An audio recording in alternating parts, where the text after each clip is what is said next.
Mighty God, we give thanks to you, the creator of the universe, and humbly beseech you to direct and prosper the deliberations of the members of this house here assembled for the advancement of your glory and the trust and welfare of the people of Trinidad and Tobago. Grant that peace and happiness, truth and justice may be established amongst us for all generations.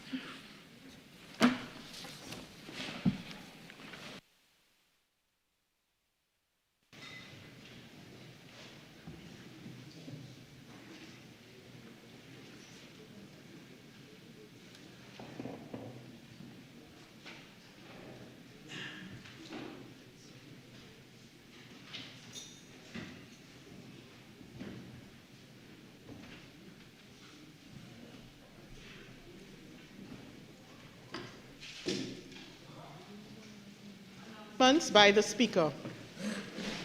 Honorable members, I have received communication from the Honorable Dr. Rudal Monilal, member for Oropouche East, the Honorable Penelope Beckles Robinson, member for Arima, Mr. Christian Birchwood, member for Laventille East Mova, who have requested leave of absence from today's sitting of the House. Additionally, Dr. Aina Ali, member for Princestown, who has requested leave of absence for the period April 16th to 18th, and Dr. Nayan Gadsby Dolly, member for St. Anne's East, who has also requested leave of absence for the period 17th April to 30th April 2026.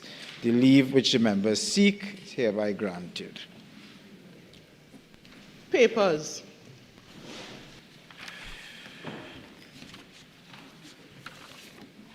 Honorable Minister of Finance, Leader of the House.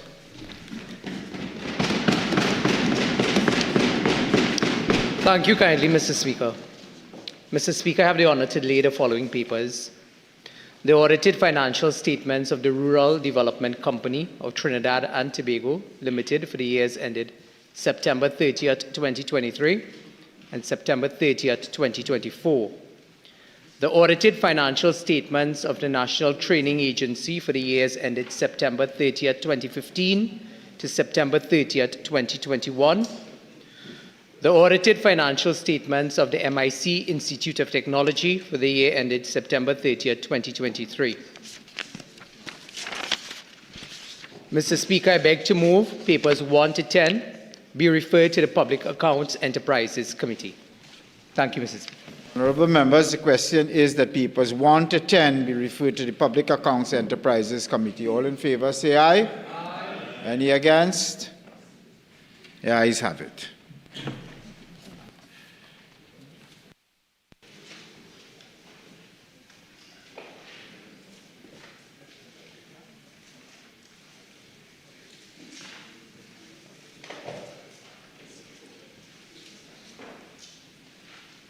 Prime Minister's questions. Member for Port of Spain North, St. Anne's West. Thank you very much, Mr. Speaker.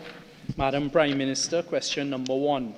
In light of the growing global shortage of fuel, would the Prime Minister inform this House how many weeks of domestic fuel supply does Paria Trading Company Limited currently have in storage for Trinidad and Tobago? Thank you.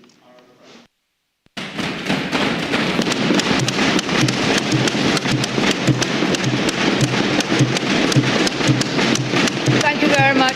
Thank you.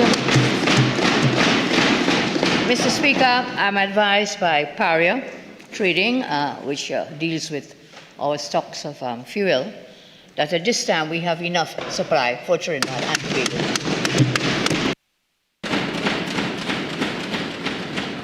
Member for Diego Martin West.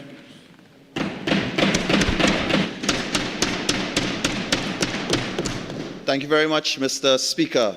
To the Prime Minister, through you, in light of escalating tensions affecting the Strait of Hormuz, which are driving supply chain disruptions, higher freight costs, and shortages of critical inputs, what measures are being taken to protect businesses in Trinidad and Tobago from closures? Honorable Prime Minister.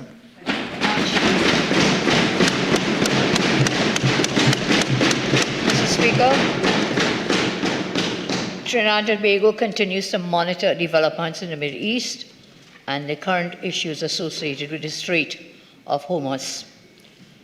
Our government of TNT is continuing to work with international partners by providing diplomatic support for the unfettered freedom of navigation through the strait. Further, Mr. Speaker, in the last week, Trinidad and Tobago participated twice in international fora organized by the United Kingdom and France to discuss issues associated with the closure of the strait and to assist in providing solutions. These engagements aligned with TNT's consistent engagement with the United States of America with respect to matters as these. Domestically, the government of TNT has been in discussions with the private sector to monitor and mitigate any economic impacts from these tensions in the Middle East. I thank you, Mr. Speaker.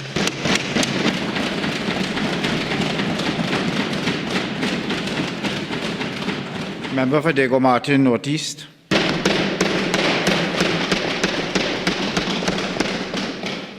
Thank you, Mr. Speaker.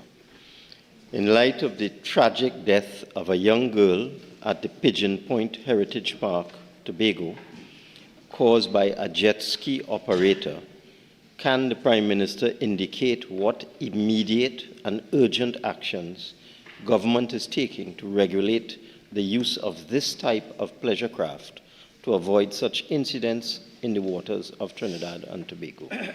Honorable Prime Minister. Mr. Speaker,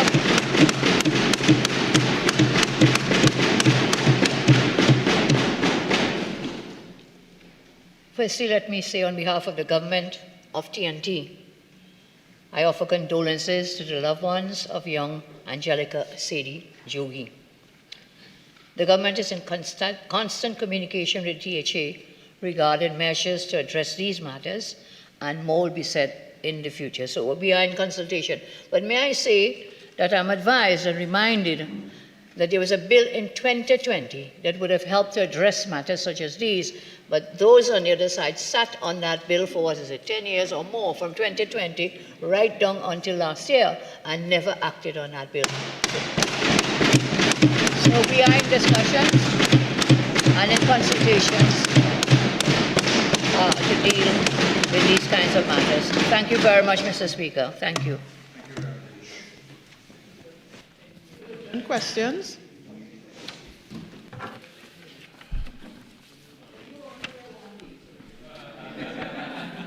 Member for Aruca Lopino. Thank you very much, Mr. Speaker. Mr. Speaker, to the Minister of Public Utilities. In light of the delay in repairs to the El Socorro booster station, which is responsible for water supply to over 200,000 residents of Port of Spain, Laventille, Cascade, and Cocorite, what contingency measures are being put in place by WASA to ensure a portable water supply to the affected communities? Honorable Minister.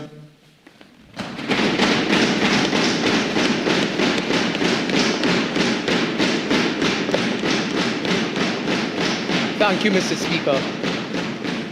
Mr. Speaker, after at least 5 ministers of public utilities under the People's National Movement between 2015 and 2025, cutting $500 million at least in the area of materials and supplies to WASA, for the first time in just 5 years, for the first time, Mr. Speaker, in 5 years, the El Socorro booster station is receiving attention from this administration, because none was paid attention under the last government and the last Minister of Public Utilities. Mr. Speaker, I wish to advise that while there has been a delay in achieving full restoration at the El Socorro booster station, WASA continues to actively manage the situation through structured operational controls and targeted contingency measures to ensure the continuity of potable water supply. At present, the booster station is operating at approximately 50% capacity, supported by 1 functional unit. A comprehensive truck-borne distribution remains in effect, prioritizing critical infrastructure including healthcare and educational facilities, as well as vulnerable and elevated communities. Additionally, controlled supply scheduling and network balancing are being utilized to optimize system pressure and maintain equitable distribution, particularly in low-lying areas. Mr. Speaker, the technical challenges being addressed are rooted in long-standing infrastructure deficiencies. Up to a few minutes ago, Mr. Speaker, when I spoke to WASA, the system was supposed to be back on track. I'm just told that the motor failed, and therefore additional work has to be done. This government has given its commitment to being transparent with the population. I don't think the population is unreasonable to understand that we are dealing with a decade of neglect, and therefore it is not a switch that we can flip, but that the investments are being made for the first time in 5 years, Mr. Speaker, to deal with the El Socorro booster station. The 2-minute answer period is up. Member Ruka Lopino. Thank you very much, Mr. Speaker. Mr. Speaker, to the Minister, supplemental question. Minister, the people of Trinidad and Tobago and the 2,000 citizens do not care about your petty politics. They are hungry and they are thirsty, Mr. Speaker.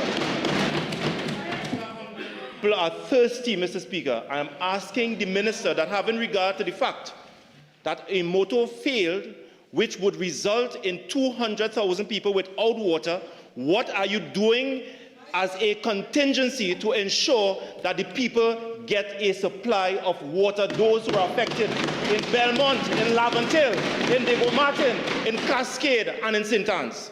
Now, I'm going to speak to you very politely about this. You very well know that questions and supplemental questions, the standing order says, are to be asked without argument, opinion, and all of that. You very well know you've breached it, right? So in the future, please observe the standing order. Minister? Thank you, Mr. Speaker. Mr. Speaker, I want to tell my friend from Aruka Lopino, petty politics is when you do nothing to assist communities who have voted nothing but PNM in the last 60 years, and you have kept them in the squalor and the lack of service that we have inherited. Mr. Speaker, I've spoken to you already about what we are doing to mitigate in terms of truck-borne supply. We have put in additional systems to get those motors up and running. I did tell you a short while ago the motor failed, but I want to share with Trinidad and Tobago what we inherited. Mr. Speaker, colleagues opposite speak about these pumps and these motors. They are parts of Trinidad that instead of investing in additional pumps and additional motors, you know what they used to do, Mr. Speaker? They would give you water through a pump and a motor in one community, disconnect that pump and motor, and put it in another community for another 2 weeks. And they were rotating and roving around with one pump, instead of investing in proper infrastructure as what this government is doing now, Mr. Speaker. That is their track record in the water sector, and that is why we are having these problems along the Northwest. So when the member for Aruka Lopino stands up and beats his chest loudly, it is nothing but pure hypocrisy, Mr. Speaker. Mr. Attorney, 2 minutes is up. Member? Thank you very much, Mr. Speaker. Mr. Speaker, to the Minister. Minister, why can't you finally perform in your job and give the people of Trinidad and Tobago water, give the people of Cascade water, give the people of Belmont water, give... Okay, Member Aruka Lopino. Disallow. That question is not even worth answering. Disallow. I refer you to the standing order. The standing order says every question shall conform to the following rules. This is for the benefit of the members of the public. Contain more than one issue, shall not contain more than one issue, and shall be concise. Contain preambles, opinions, statements of facts, extracts from newspapers or books, or quotations or names of persons unless they are necessary to render the question intelligible. Contain arguments, allegations, inference, imputation, epithets, ironical expressions, or hypothetical matter. So you've breached You've breached all of those standing orders. Enough. Speaker, on a point of clarification. Okay, let me hear you. Mr. Speaker, I'm entitled to one more question. Only one question was approved by your good self supplemental, and I'm entitled to a second. Questions which I disallow the second. Well, Mr. So, Speaker, hold on, if you hold disallow the question. Yes. So what? Well, I'm happy that you finally acknowledge you asked one legitimate question. So that, hang on, let me tell you where that goes. If you are allowed to ask a series, a never-ending and ceaseless amount of illegitimate questions, it opens the standing order to be abused. Hold on. So the way the standing orders are constructed, the architecture of this standing order is that a member must be cognizant of the fact that his question must conform to the standing order. So that if it is, you ask one legitimate question and you seek to misuse the standing order and stand up and make grandiose speeches, deliver dissertations and disquisitions, and then put it in the form of questions, you can abuse the standing orders. I'm not going to permit that. Mr. Speaker, as a member of this House, with the right to speak and to represent my constituents, I'm asking for clarification, which is my entitlement. Mr. Speaker, I do not, and I wish to put on record that I am discharging my responsibilities. Mr. Speaker, please allow me. No, honestly. I accept that. Okay?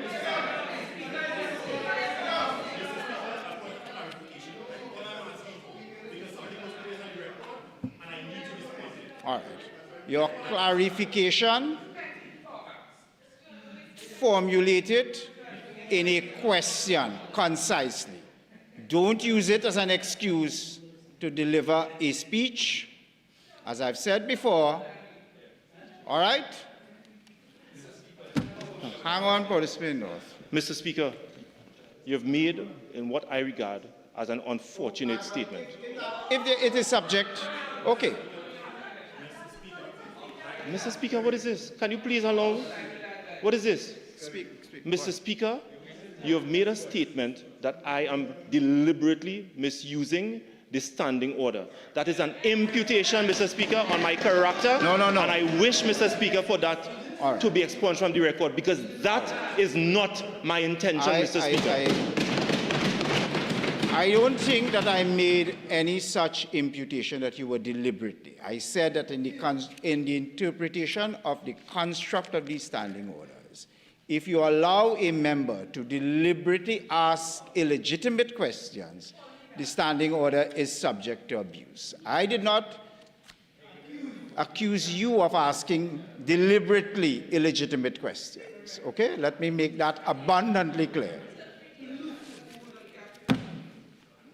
Policeman North, is there a matter you wish some clarification? Yes, please, Mr. Speaker. On a point of order, having listened very carefully to Mr. Speaker's reference to the standing orders, Mr. Speaker, may I draw your attention, as well as my colleagues in the House attention, to Standing Order 27E, which says, and this is in relation to urgent questions, E says, answers must not exceed 2 minutes in length. And most importantly, as Mr. Speaker is referring to the qualification of an answer, you were referring to the qualifications of questions, the qualification of an answer is it must be relevant to the question asked. The former speaker from Couva South who attempted to answer the question broke this standing order in that he exceeded 2 minutes and nothing he said was relevant to the question. And you would notice when the 2-minute period was up, both the staff and myself stopped the answer. And I have repeatedly done so when ministers have exceeded their 2 minutes in urgent questions and on questions on notice. When ministers have exceeded their 5 minutes, I have stopped them. Okay? And the relevance.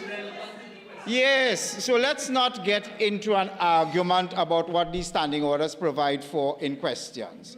Because just as the standing orders provide for the answers to be concise and relevant, the standing orders provide that questions must not breach 30 A, B, C, D, and E, whatever it is. All right, so I think we've spent enough time on this. We can move on now. Thank you very much.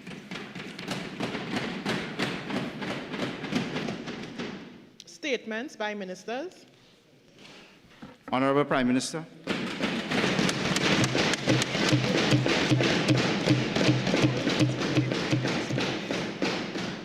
Thank you very much, Mr. Speaker.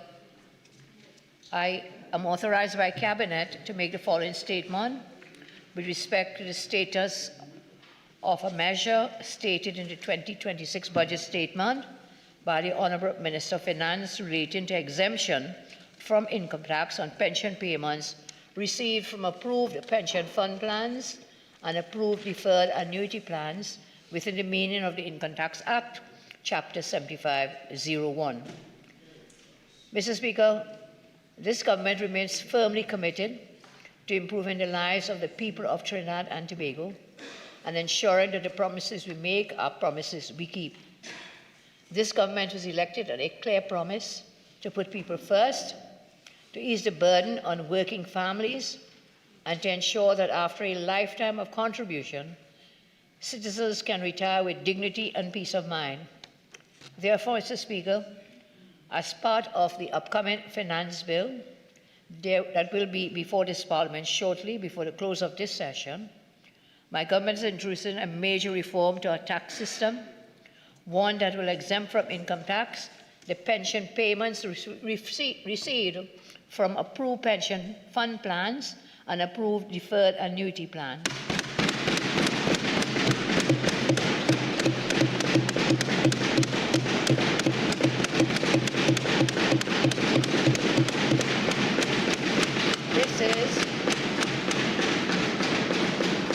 This is a significant and meaningful step forward.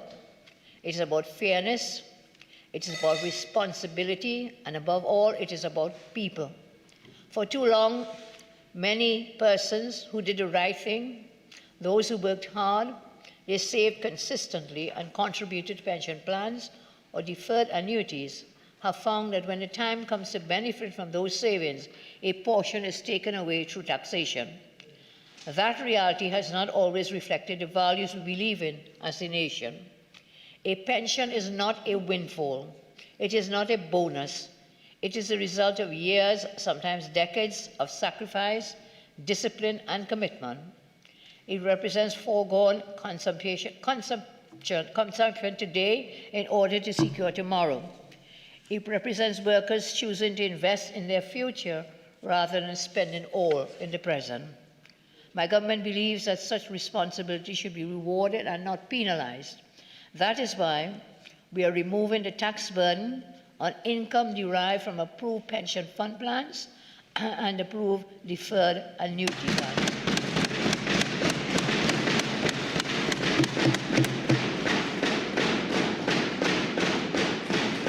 We're saying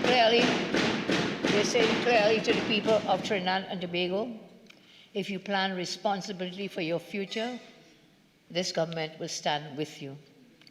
And Mr. Speaker, this initiative fulfills a clear commitment made in the UNC Congress Manifesto and reiterated in the budget statement for fiscal 2026.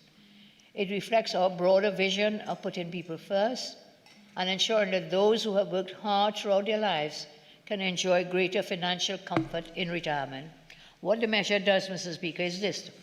Under the proposed changes being introduced, income derived from pension fund plans and deferred annuity plans approved by the Board of Inland Revenue will be exempt from income tax. This was a promise made, and this is a promise we are keeping.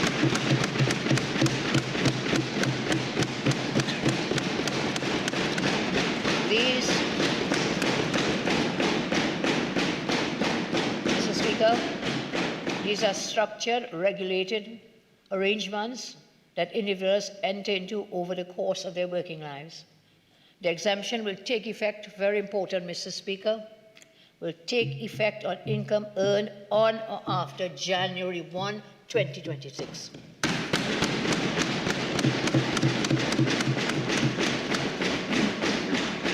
What this means is that any pension payments you receive from these plans from that date onward, January 1, 2026, from that date onward will not be subject to tax income. At the same time, the measure applies to plans that already exist. Therefore, Mr. Speaker, individuals who have been contributing to an approved pension plan or deferred annuity plan for years, even decades prior, will benefit from this exemption going forward from January 1, 2026. In that sense, this measure looks forward by ensuring tax-free treatment of future income, whilst at the same time recognizing and applying to plans that were established before and after January 1, 2026. While we are providing this relief, we are also ensuring the system remains fair, balanced, and sustainable. If an approved pension plan or deferred annuity plan is surrendered before the appropriate time, that is to say before retirement or maturity, then those sums received will remain subject to tax. So this is clearly for retirement.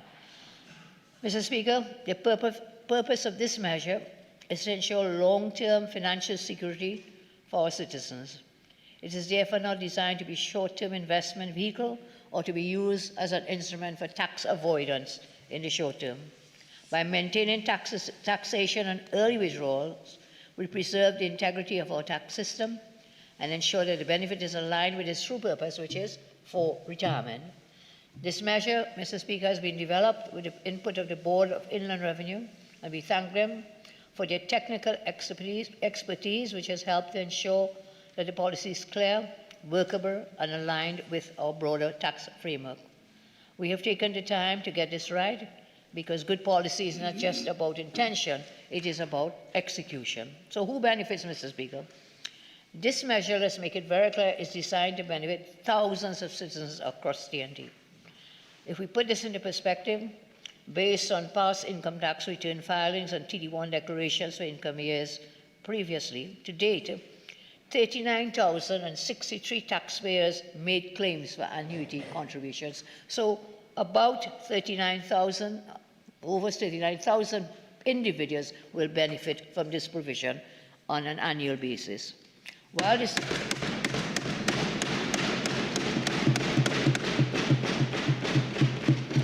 So, Mr. Speaker, I say respectfully, this is a significant portion of our hard-working population, and we are committed to protecting. Further, a vast majority of these citizens are modest savers, so we would see that in previous years, the values that they would have put forward for their retirement plans, no values greater than about 100,000 in the main by the majority of persons. This measure will therefore benefit, let's make it very clear, workers in the private sector who have contributed to approved pension plans. Individuals who have invested in approved deferred annuity plans as part of their retirement strategy. Middle income earners who rely on these plans as a key source of income after retirement, and future retirees who are currently building their savings and will now do so with greater confidence. So, Mr. Speaker, this is about individuals who took personal responsibility for their financial future. And my government is saying we recognize your effort and we support you. This measure is a promise and it is a commitment made to the people during our campaign. It was included in our manifesto. It was announced in Budget 2025-26, and now it is being delivered through legislation. Too often we have heard commitments were made and not kept. So we are saying my government is different. Promise made, promise being kept. I thank you very much.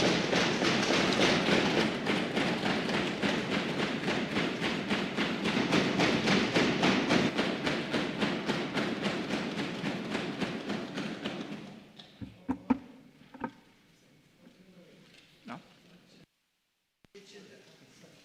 Member for Diego Martin, Northeast. My apologies. My attention was distracted. My apologies. That's okay. Can the Prime Minister state why since in the UNC manifesto and on the political platform, the Prime Minister said this measure would be applicable to both public and private pensions. Why have you left out public servants and other recipients of public pensions? Honorable Prime Minister.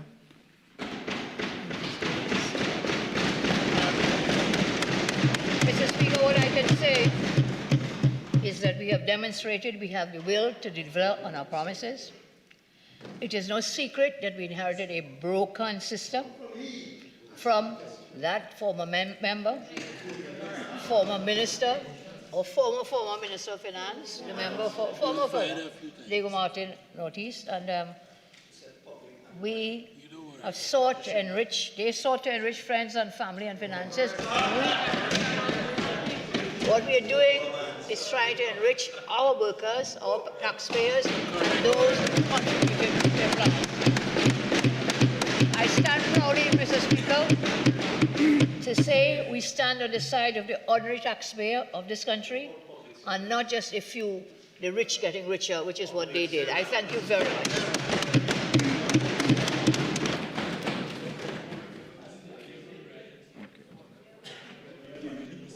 Public business, government business, bills, second reading. Honorable Minister of Justice.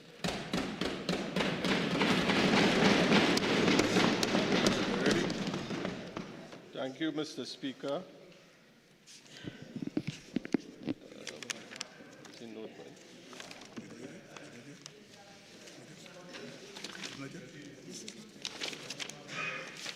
Thank you, Mr. Speaker. I beg to move that a bill entitled An Act to Amend the Probation of Offenders Act, Chapter 1351, and for other related matters be now read a second time. Mr. Speaker, I'm pleased to announce that this bill received a safe passage through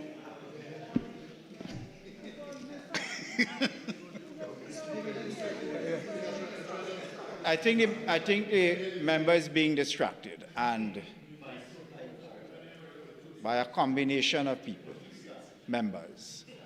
This is an important piece of legislation, and it's very important that the mover of the bill be allowed to speak in some silence, please. The statements in Hansard may take on a particularly important complexion. Okay. Tabakit, why are you ignoring my exhortations? All right, okay. Okay, let the Honourable Minister speak in silence, please.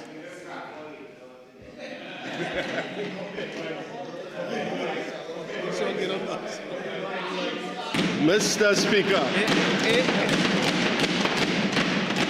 It would appear,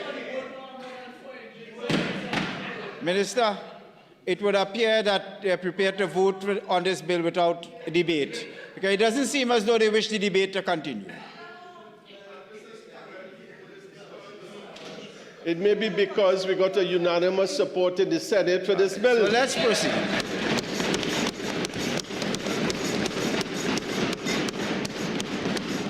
Both my friends on the other side and the independent bench passed this bill without any objection. So maybe they are signaling very early in the game that maybe I should sit down very early and they would agree. But I wouldn't take my chances with them, Mr. Speaker. Should I? Mr. Speaker, the philosophy on which this bill is based is one of fairness and of leaving no person behind, Mr. Speaker. The philosophy of this bill is on giving persons in Trinidad and Tobago who may have made errors early in their life, especially the youth, a second chance, and possibly, Mr. Speaker, a third chance at life. And that, Mr. Speaker, shows the direction and the philosophy of this government, Mr. Speaker, of compassion for all our citizens of Trinidad and Tobago.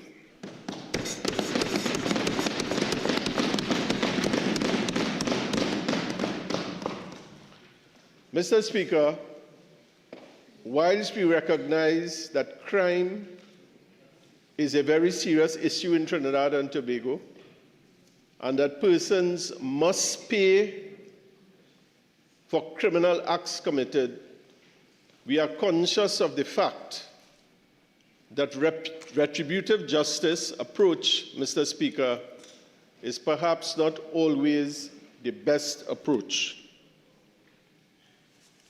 We have taken into account modern developments, Mr. Speaker, in criminology, sociology, and we intend to apply concepts of restorative justice and rehabilitative justice as we go forward in Trinidad and Tobago. And Mr. Speaker, that is the basis of this bill. In essence, Mr. Speaker, what this bill is putting forward to the national community is, in certain instances, there is the concept of split sentencing which we propose to introduce, Mr. Speaker. For offenses 5 years and over, we are proposing, Mr. Speaker, that a court of law can impose a custodial sentence on an offender and thereafter to give a probationary period for the balance of a sentence. And what that does, Mr. Speaker, in essence, is to give a chance to perhaps non-violent offenders, not so serious offenders, a chance to check themselves and a chance to rehabilitate themselves and to reintegrate themselves back into society. The avenue which we chose, Mr. Speaker, to introduce this is through the Probation of Offenders Act. And why did we choose the Probation of Offenders Act, Mr. Speaker? Because probation is formally recognized by all international bodies, including the United Nations, the Tokyo Rules of 1988, and so on, to promote alternatives to imprisonment. And probation is also highlighted as an important instrument, especially in the treatment of children and all sorts of offenses where you would introduce probation officers into the mix, so to speak. In Trinidad and Tobago, Mr. Speaker, the Probation of Offenders Act was enacted sometime in 1947, some 80 years ago. And in intervening years, many amendments were made to address certain issues, but nothing as comprehensive as what we are proposing here today, Mr. Speaker. And we are asking this Honorable House to take cognizance of the fact of the importance of the work of probation officers. Probation officers, Mr. Speaker, perform, as what I said in another place, they are really the workhorses of the justice system. I would give an idea of some of the areas in which they operate in. The Probation of Offenders Act, they are called upon to perform duties. The Young Offenders Detention Act, they are called upon to perform duties. The Community Services Orders Act, they are called upon to perform duties. The Domestic Violence Act, the Children's Act, the Children's Authority Act, Family Law Act, Family and Children Division Act. So the probation officers, Mr. Speaker, are constantly on the move doing work. We are now causing them, and we are now seeking to employ their services here, Mr. Speaker, to assist us in this hybrid sentencing regime that we are asking the court, asking this House to pass. As an aside, Mr. Speaker,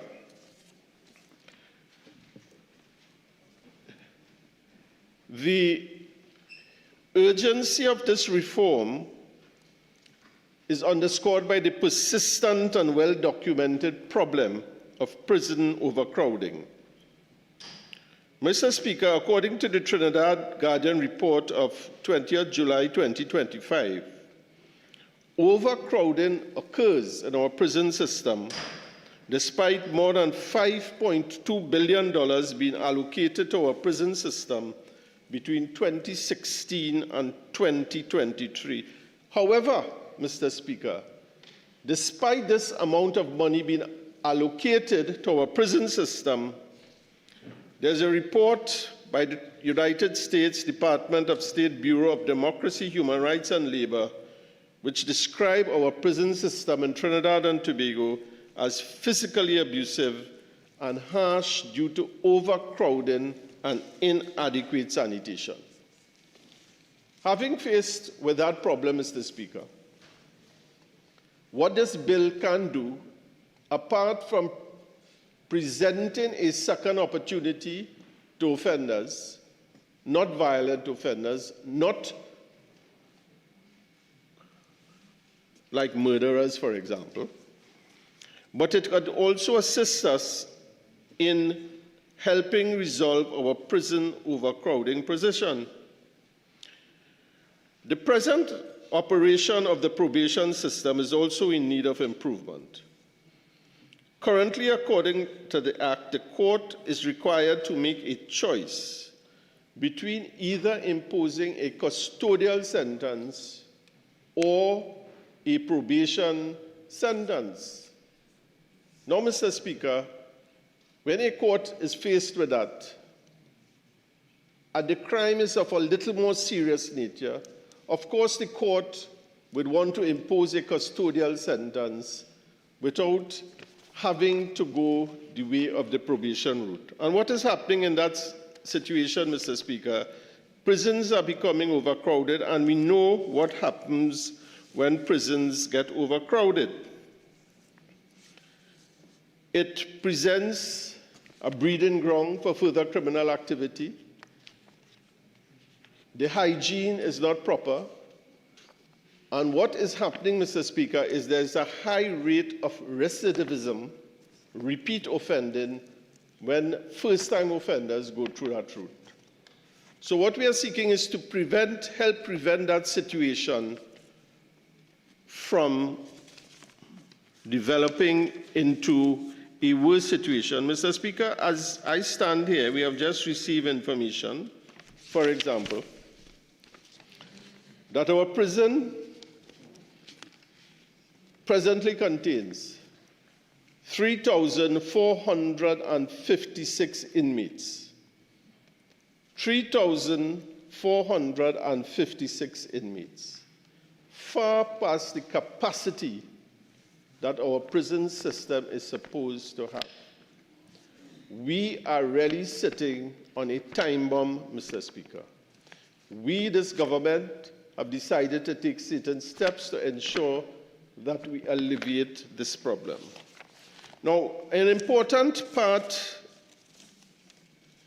of this amendment will be the question of rehabilitation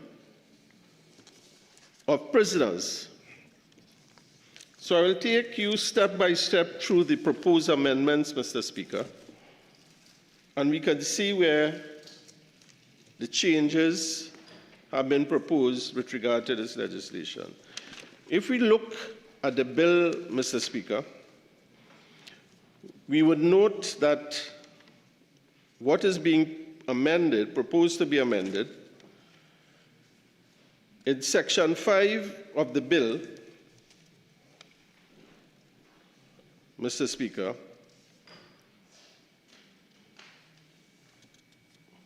we have introduced,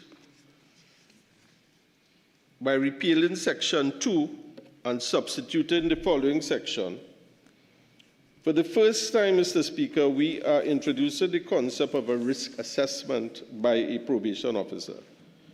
And it reads, subject to subsection 3, where any person convicted on indictment of an offense punishable with imprisonment, and the court is of the opinion having regard to the risk assessment, character, antecedents, home surroundings, health or mental conditions, etc. For the first time, the court is asking the probation officer to produce a risk assessment on an offender. What is a risk assessment? The probation officer would interview this person, do their investigations, and produce a report to the court on whether this offender has a high degree or probability of reoffending. The court will then take that into consideration in determining what sentence to be placed on this person. So for the first time, the risk assessment of an offender is being introduced, Mr. Speaker, and that is a very forward-thinking piece of the legislation. Now, in section 5A or B, this is where the very groundbreaking part of the legislation is introduced. It says, Mr. Speaker, in the case of an offense punishable with imprisonment for a period of 5 or more years, the court may impose a sentence of imprisonment, and after having served the requisite custodial period, release the person on a probation officer on such terms as it deems best. So this is where the judge for the first time, the courts for the first time, are given this alternative to say, listen, instead of a 7 years run, I'm going to imprison you for 3 years, and the balance of the 4 years, I am going to impose a probation office order on you to ensure that you are properly reintegrated back into society. If I may just fast forward a bit, Mr. Speaker. These are some of the conditions the court may consider imposing on this offender. And if you go to section 7 of the proposed amendments, section 7 is amended, and I would bypass A, and I will go to B. Where a court makes a probation officer that order may contain further provisions that the offender A may participate in community service for a period of time at a specified location and for a specified time as the court may determine. So you have an offender, Mr. Speaker, minor offense. He comes out, he gets his 3 years, he comes out. He's now forced to reintegrate himself into society by performing community service. Mr. Speaker, this is one of the tenets of what is called restorative justice, that you are getting back into society. You are doing service with people. People are learning to accept you. They are learning to accept that you have made certain errors in your life, and they are bringing you back into society. You are developing skills, how to communicate with people, how to deal with your problems, to deal with your disagreements, to deal with your disputes. So, Mr. Speaker, that is one of the areas of which this bill is proposing to introduce. The second part is the electronic monitoring device for a specified time as determined by the court. Mr. Speaker, the electronic monitoring unit under this government has been provided with increased bracelets, increased monitoring devices, and we are modernizing that unit, Mr. Speaker, to deal with situations such as this. Thirdly, they may adhere to any curfew determined by the court. Now, a curfew, Mr. Speaker, you have to be in by 6. You have to be in by 8. So the offender is not allowed to roam at large. He's now introducing some measure of discipline into his life, that he's back at home and he's forced to adhere to certain conditions. So instead of that being in prison, this is outside of prison. So you can see, Mr. Speaker, the general trend towards a reintegration back into society. D, provide for the purpose of analysis a sample of bodily substance prescribed by the court at individuals that are specified by the probation officer. If a condition of the order requires the offender to abstain from the consumption of drugs and alcohol or any other intoxicating substance. Now, why it is important, Mr. Speaker, is even within the prison system, in which there are certain programs for the rehabilitation of offenders, there is no mandatory drug rehabilitation program within the prison. So if you imprison this person, and this person has a drug abuse problem,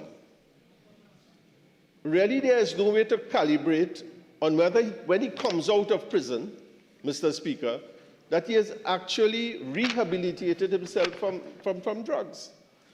In this new order that we are prescribing, you are required to go and take checks on your system. The probation officer will put you through tests to see whether or not you're back on this substance, so that hopefully, Mr. Speaker, at the end of your period of time, of whether your imprisonment or your term of probation, that you re-enter society a new person, a renewed person, and a person with the capacity of reintegrating yourself back in society. Because, Mr. Speaker, so many of our young people go to prisons, they come back out, there are no support systems for them, they end up being dragged back by a gravitational force into these gangs, and there's no one looking after them. We, as a government of Trinidad and Tobago, are telling our young people, we will be looking out for you. We will help you reintegrate into society. We will help you become a new person and a productive member of society. Now, Mr. Speaker, you will see in 7E, that offender is mandated by law to actively participate and cooperate with a program of supervision. Now, Mr. Speaker, do you know, in prison right now, to the best of my information, that there's no mandatory requirement for a prisoner to attend a rehabilitation program in prison. It is purely voluntary and optional. It's not mandatory. We are now making it mandatory via this legislation. If you are out on a probation officer order, I keep saying officer, an order, that you must actively participate and cooperate with a program of supervision. And Mr. Speaker, this is where we go further. Look at this progressive item in this piece of legislation. That you must provide for the care and support of family members. When you're in prison, how can you provide for the care and support of your family member? So this is a very progressive bit of legislation. You are coming out, you are forced by law, by an order of the court, you must provide for your family. You must help support your family. You must reintegrate yourself back into society through your family. And we all know the importance of the family structure. The family structure breaks down, the whole thing falls apart. And that is what is happening to many of our young people out there. The family structure is no longer there. It's no longer there to support them. And therefore, things are falling apart, especially. I mean, I remember Acting Commissioner of Prisons, Mr. Junior Benjamin, sometime last year, I think it was in February, addressing an audience. And he was saying, gangs in Trinidad and Tobago are replacing family units as the center within their life. So that if you fall off the wagon, normally your family would pick you up, help you, put you back into onto the wagon. Now, the family is not there, and they are gravitating towards gangs to provide them for them support. So, Mr. Speaker, we have seen, and we are trying to deal with that situation, and we have put here that you must provide for the care and support of your family members. If we go on, G, we said that you must maintain steady employment. You can't live off the state all the time. You must get up and try and get steady employment. You must actively pursue educational, vocational training as prescribed by the court. So you're not being left without a skill. If you're on probation, you must pursue this. And this is where this government intends to help them. We have a number of educational, vocational, and training programs for these offenders who will be on probation. You must maintain a residence in an area or facility prescribed by the court. You must abstain from communicating directly or indirectly with any victim, witness, or other person identified in the order, or from going to any place or geographic area specified in that order, except in accordance with any specified conditions that the court may consider necessary. You make restitution for the crime as prescribed by the court and make reparation for losses and damages. Mr. Speaker, this is the basis of restorative justice. You commit a crime, you have hurt somebody, you have hurt a victim, you have stolen from them, you have caused harm to them, you have caused pain to them, you must restore that back to them. Whether in terms of money, whether in terms of any activity, the restorative justice of principle is here. So you must know that crime don't pay. Otherwise, you have to pay back for the crime. So we are taken into account, and the court now, Mr. Speaker, has this wide berth in which to make restorative and restitution for victims of crime. You must also attend specialized rehabilitative programs. So, Mr. Speaker, I wanted to find out in the last, when I took up my office as Minister of Justice, as to what sort of restorative programs were there with regard to offenders in Trinidad and Tobago. Mr. Speaker, if you give me one moment, Mr. Speaker, I seem to have.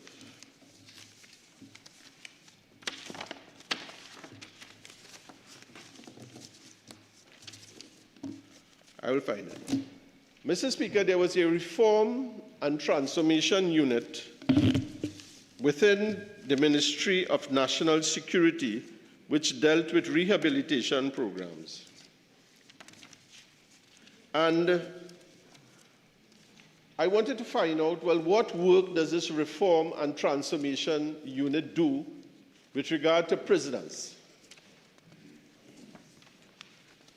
And to my great surprise, Mr. Speaker, there is this big unit which is assigned to the Ministry of National Security, which was transferred to the Ministry of Justice. And after making several inquiries, Mr. Speaker, there was one person in that unit. One person in the reform and transformative unit of the Ministry of National Security. So I sought to find out who is that person and what is he doing. Mr. Speaker, that person in the reform and transformative unit was a projects officer assigned to projects. So I'm asking, where was the importance placed on reform and rehabilitative measures in the last government? So I did some digging. In 2010, that unit was staffed by about 10 persons, including correction officers, a director, people designing policy for that unit. Under the last government, Mr. Speaker, the unit was almost disbanded. So I'm asking, where was the focus on rehabilitation of offenders? Where was it coming from? To my surprise, I discovered that it was resting slowly with the prison service. Now, Mr. Speaker, don't get me wrong. The prison service is doing an excellent job with the resources that are given to it. And they have a rehab unit within the prison service. But, Mr. Speaker, it is falling short of what is required from a national perspective. The existing rehabilitation program in the prison includes academic education, life skill training, pre-release preparation, religious programs, etc. But first of all, Mr. Speaker, it is not mandatory. It is only optional. Their absence, as I indicated earlier, of drug rehab programs, despite the clear link between substance abuse and criminal behavior. So you have in prison people who are there because of drug use, drug abuse. You have no programs of trying to rehabilitate them within the prison system. And then you are turning these people back out into society. What do we get? No programs. They come back and they fall back in the same negative lifestyle that is harming to them and harmful to the society. And the state, the Ministry of National Security, had no program to say, listen, let us deal with this problem. Let us put some programs in place. Let us change the society. Let us change these young people. Nothing at all. There was a lack of healthy lifestyle education in the rehab programs in the prison. Insufficient focus on mental health and behavioral change interventions. And they're telling us now, if you are doing rehab for prisoners, you must try to change their behavioral patterns. Otherwise, it remains incomplete and ineffective. We are saying, Mr. Speaker, based on what we have discovered, that rehabilitation cannot be the sole responsibility of the prison service, and that a multi-stakeholder approach is essential. We need professional insight, oversight, and so on, and national participation in reform must become our national priority and not an isolated institutional effort. There's no public awareness program, there's no engagement, there's nothing with the communities to prepare to accept these offenders back into society.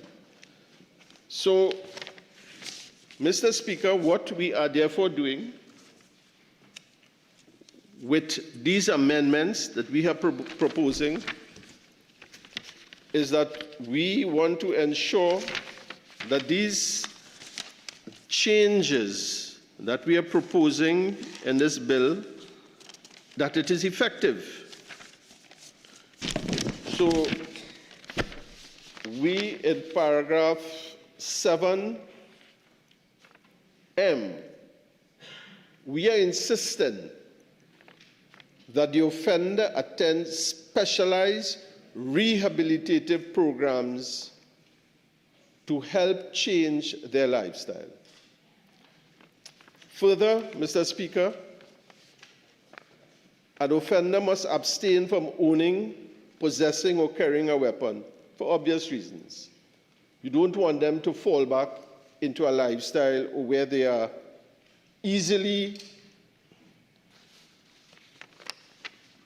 can easily carry out further offenses.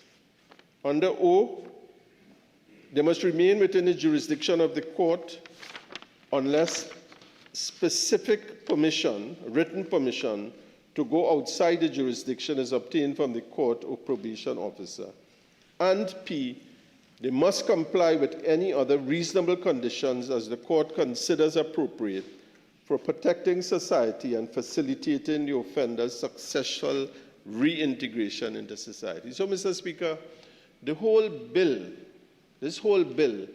is geared at assisting these offenders, helping them reintegrate into society. Now, as I mentioned earlier, the lack of this staffing of this unit of the Reform and Transformation Unit within the Ministry of National Security showed the lack of focus by the last government on this aspect of criminal justice reform. But what was a little more startling to me is that this bill had its genesis in 2021 in a policy paper prepared by the Law Reform Commission. And after this policy paper was prepared, there were a lot of stakeholder consultations, and a final position was put forward by the Law Reform Commission. You know, Mr. Speaker, to date, when we went in, this bill was not put before this Parliament. It was not placed before this Parliament. It took this government, Mr. Speaker, to take this bit of progressive legislation and bring it before the House.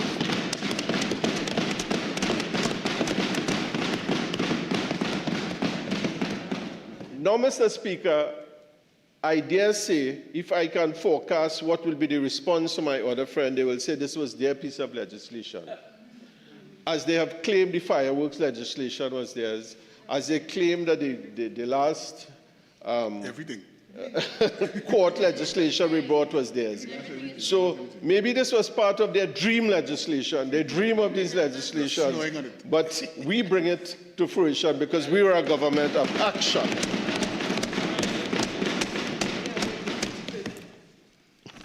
Let's say that.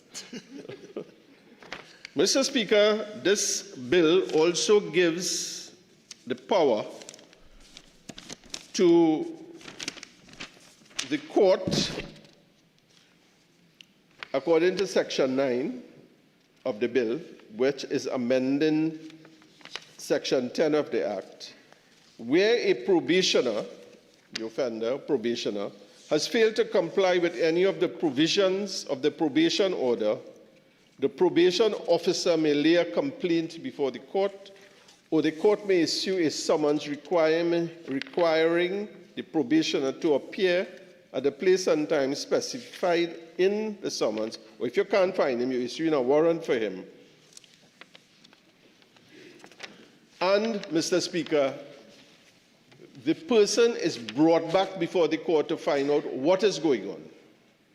Why are you not complying with the provisions of the court? And if the court is of that view, that it was such a violation, they may further imprison him to serve the balance of his term. Now, that is a measure that we have put into place to ensure we are giving you a second chance, but we are imposing conditions on you. If you breach those conditions, you would have to come back and you would have to face the music, so to speak. You cannot escape by coming out and doing what you want. Now, in such a situation, he may plead to the court and give an explanation of why he is breaching the order, or he will have to face the music, as I have said. Now,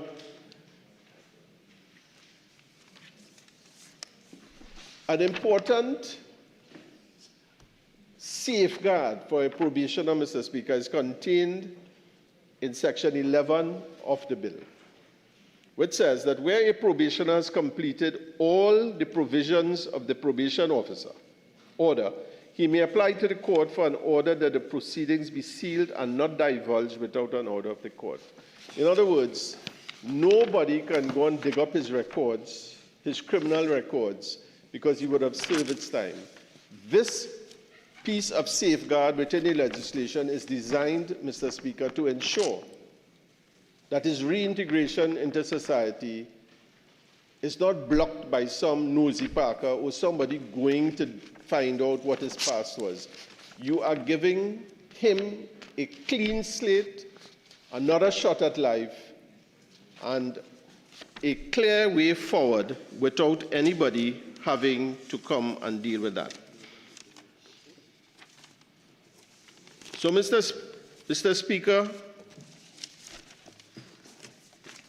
I have gone through the material part of that of the bill for you, for the benefit of the House. Upstairs in the Senate, we set out the legislation in the Surat and Suraj principles to show that this bill is not contrary to the constitutional provisions, and it was accepted in the House upstairs, both by the independent bench and by my friends on the opposite side, that there is no argument of the constitutionality of this bill. In those circumstances, Mr. Speaker, I beg to move.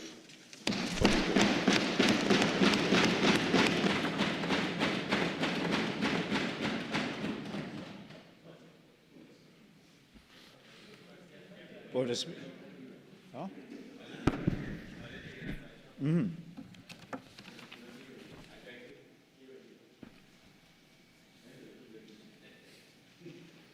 Honourable members, I shall now propose the question for debate.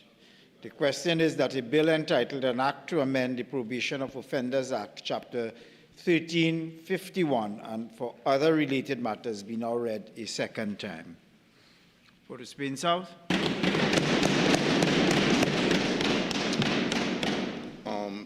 Mr. Speaker, it is simply not true that during the past 10 years, the People's National Movement did nothing relative to rehabilitative programs for offenders and prisoners in Trinidad and Tobago. So let me put on record what was done so that the Hansard will not be bereft of the truth. Under the rubric Alternative Justice and Community Reintegration, we introduced the Rehabilitation for Disqualified Drivers, a free program to provide rehabilitation part for those who were disqualified for driving for some reason.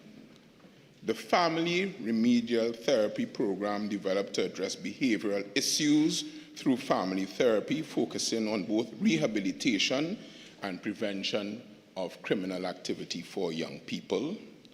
The Children's Community Residence Regulations, these regulations support the rehabilitation of children who have come into conflict with the law. Vocational and technical training program, training in areas such as masonry, construction, plumbing, electrical work, barbering, tailoring, that was provided to inmates to enhance their employability upon release. The recidivism reduction metrics, these were initiatives through which the government reported on recidivism in the prison system and took action to alleviate same. The inmate development program focused on moral cognitive therapy, anger management, parenting health, and vocational training. Preparation for release program. This program prepared convicts with 18 to 24 months left on their sentences for re-entry into society, offering cognitive, behavioral, and reintegration into society programs.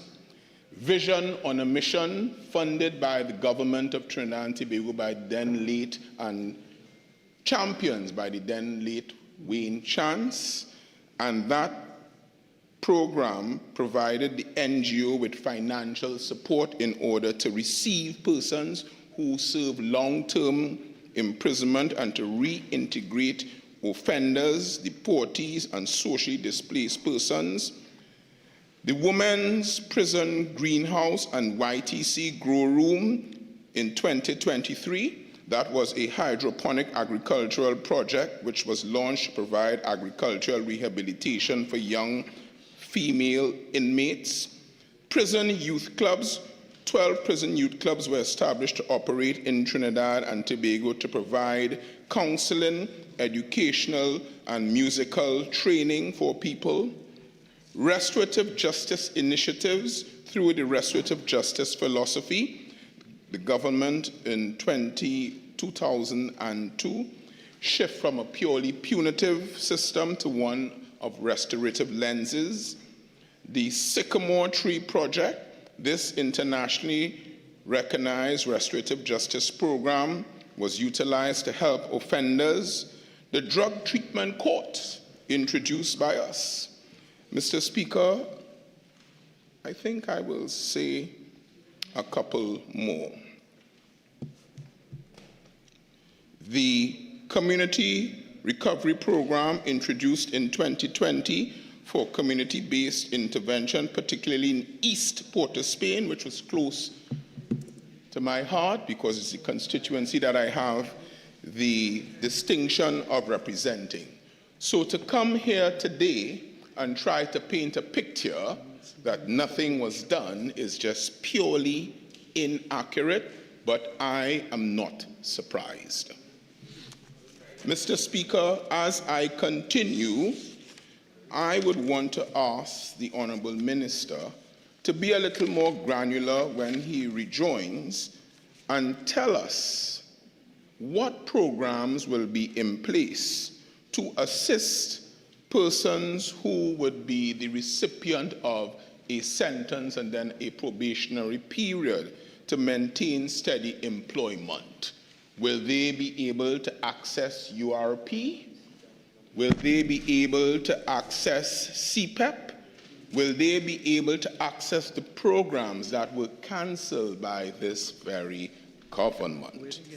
Where are they getting the work from to maintain and to adhere to Clause 5E? And that is now a legal obligation. Clause 5G, actively pursue educational, technical, vocational training as prescribed by the courts. What are these programs and what are the resources that were catered for these programs in any budgetary allocations? Mr. Speaker, 5J, attend specialized rehabilitative programs. They are good words, but we would want to know on this side, as we support this legislation, what are these specialized programs that the government has in mind? Now, Mr. Speaker, as I understand this piece of legislation, it seeks to now it empowers a court now to sentence an offender to a term of imprisonment along with a period of probation. It cannot be that the rationale for that has to be the overcrowding of prison. It has to be a better and a deeper jurisprudential consideration. And those considerations, Mr. Speaker, will always be found in the principles of sentences as enunciated in Benjamin and R. How does the government propose to direct the legislation and thereafter to put it in a gear, so to speak, that will affect the principles of the punishment of the offender, the deterrence of potential offenders, the deterrence of the particular offender, the preventative and the rehabilitation? We have certain thoughts and certain proposals that may make this bill more adequate to suit the needs for what it is intended. We recognize, Mr. Speaker, the need for reform, and we say on this side, whether we are in government or in opposition, we are responsible and we act responsibly. And in understanding the importance of strengthening the probation system, enhancing rehabilitation, and modernizing the legislative framework, we would want to support this legislation, and we would want to make certain suggestions that may improve it. Therefore, our support is not unqualified, and we say that a legislation of this nature which directly affects liberty must be balanced in a way, Mr. Speaker, to avoid unintended consequences. The legislation is clothed in the language of rehabilitation, but how it is now, it distorts, I think, the foundation upon which our system of jurisprudence has been built.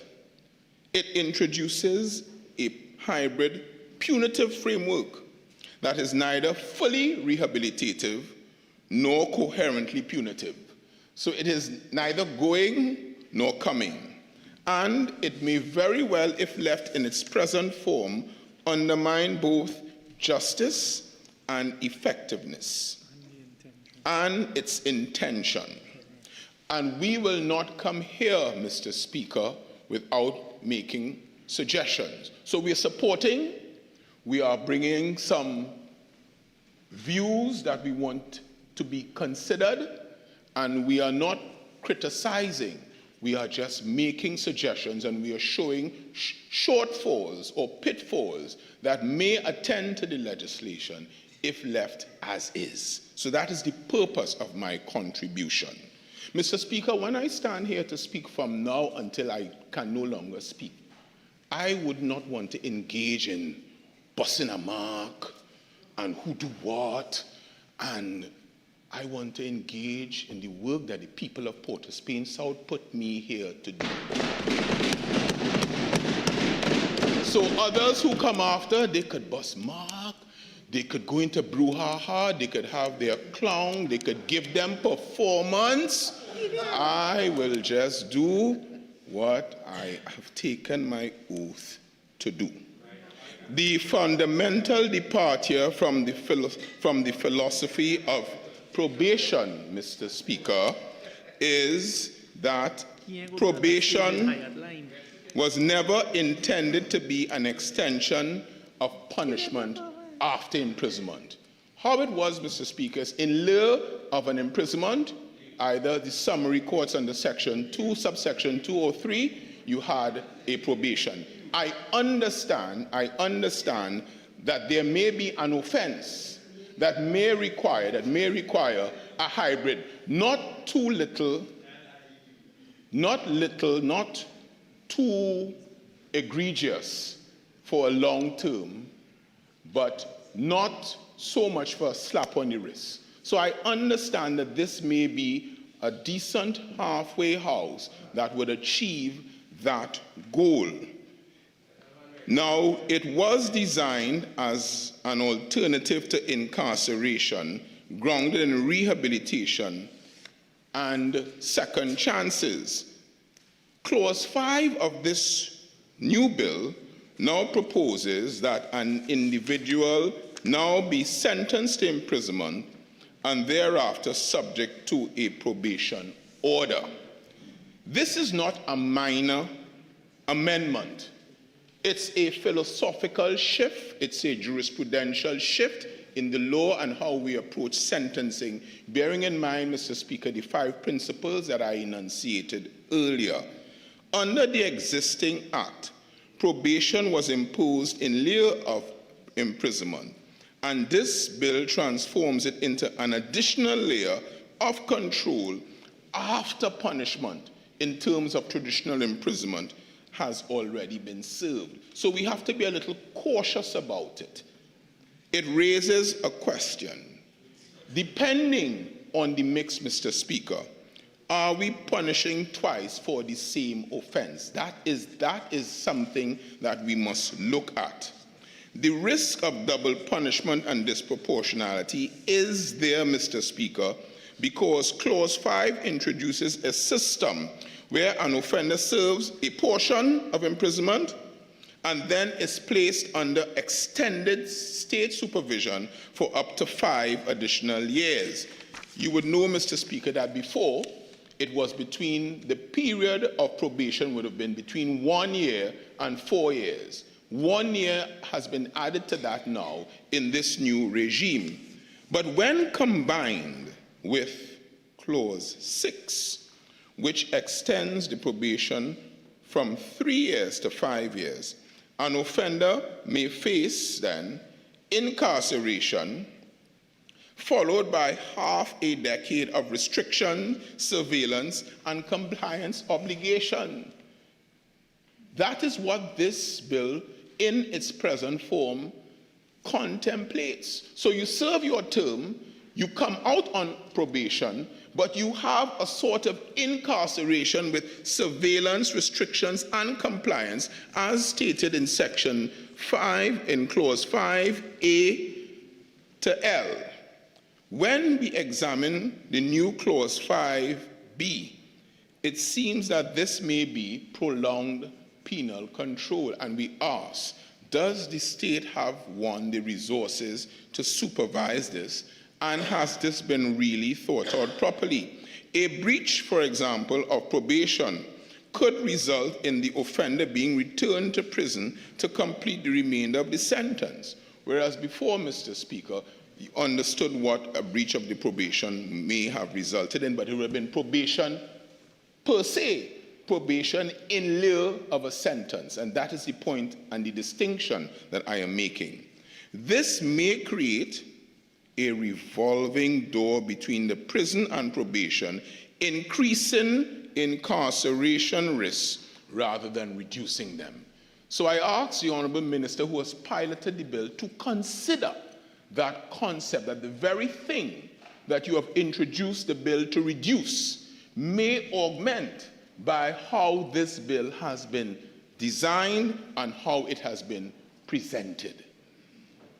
In practical terms, it means that even a minor or a technical breach, such as missing an appointment, violating a curfew by maybe a short period, struggling to meet rigid conditions such as employment when employment is an issue, program attendance, could trigger re-imprisonment. Mr. Speaker, wouldn't that lead to recidivism, and wouldn't that also lead to an increase in the prison population, which is a stated goal that this piece of legislation has been introduced to reduce? The result is a system that does not sufficiently distinguish between administrative non-compliance and genuine reoffending. We need to have that dichotomy identified. We need to have that distinction done. So, Mr. Speaker, there must be a layer, for example, if someone breaches a curfew for good reason or does not have employment because they simply cannot find employment, that it is not automatically triggered, Mr. Speaker, that that administrative breach be taken as a genuine reoffending. A genuine reoffending, Mr. Speaker, will be something like the 5K. Abstain from owning, possessing, or carrying a firearm. That is something, Mr. Speaker, if that is infracted, then one can simply say, well, no. Moreover, Mr. Speaker, the effects of the legislation as it stands are far-reaching. It places additional pressure on an already overburdened prison system. It may contribute again to overcrowding and disrupt any progress the offender may have made towards reintegration.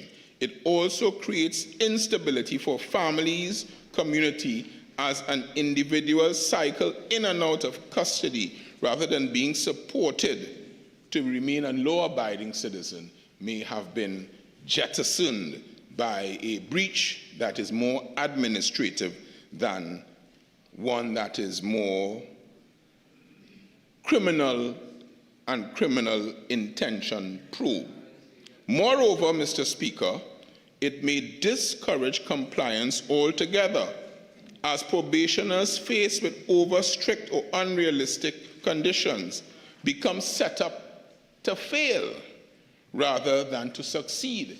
If the restrictions are unrealistic, unattainable, then it very well may set up the offender to fail and serve a sentence already.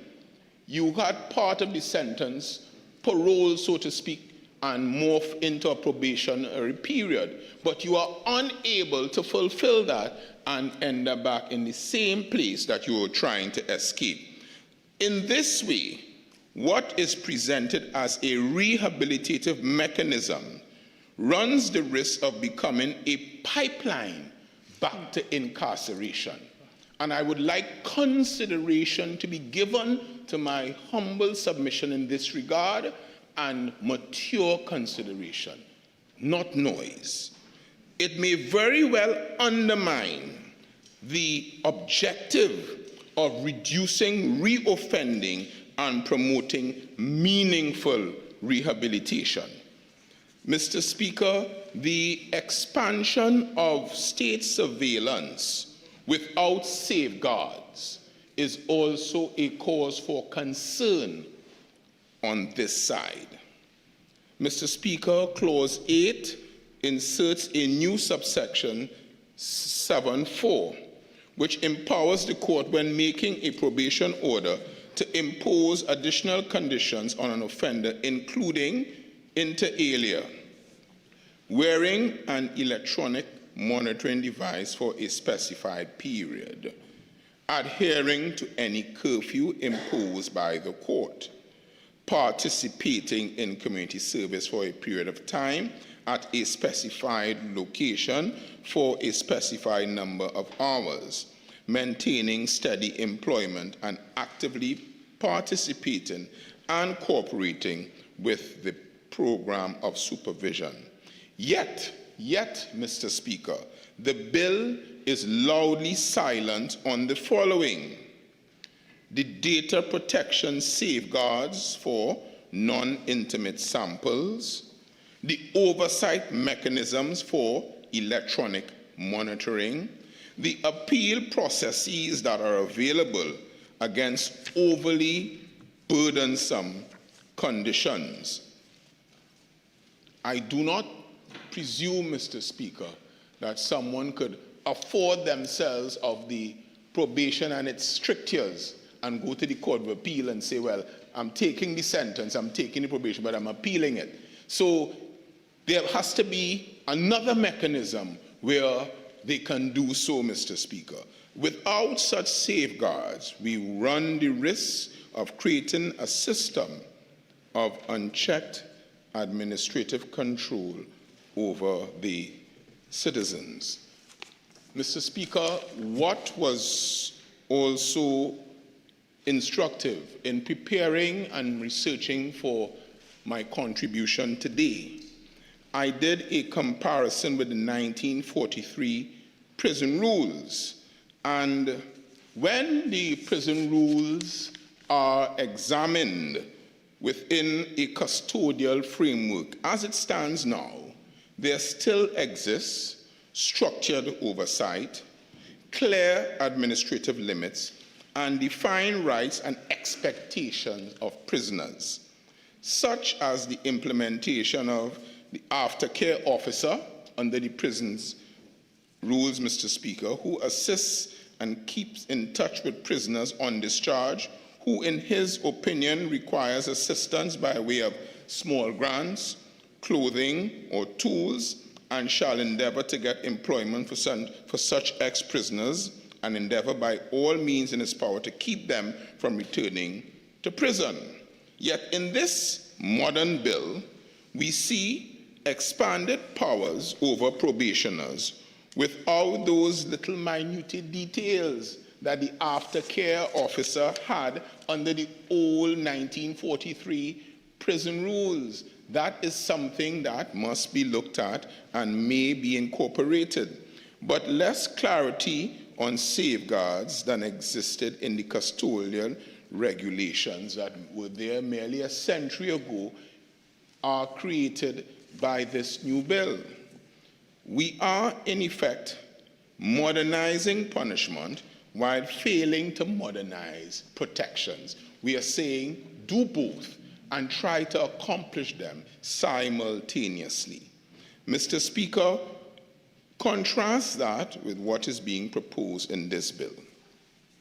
We are now moving beyond the prison walls into the private lives of offenders, imposing conditions such as electronic monitoring, which may be good, but Mr. Speaker, electronic monitoring was really reserved for those who are flight risks or those who are people who are dangerous, who the state must keep a lid on.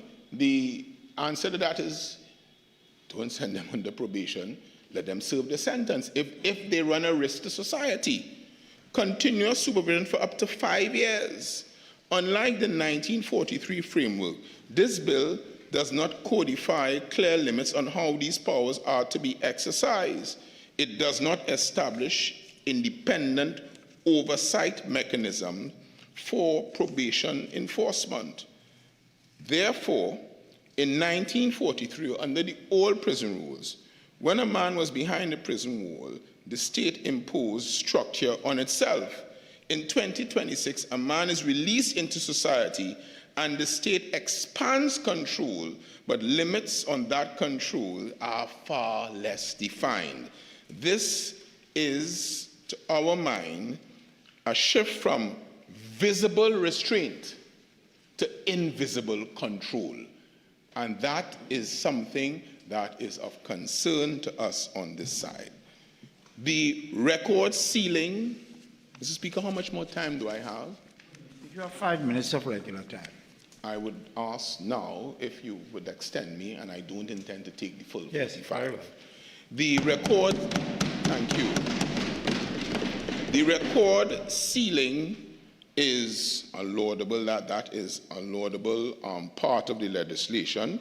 It introduces the ability to seal records by inserting the new section 15A, and that is something that is commendable.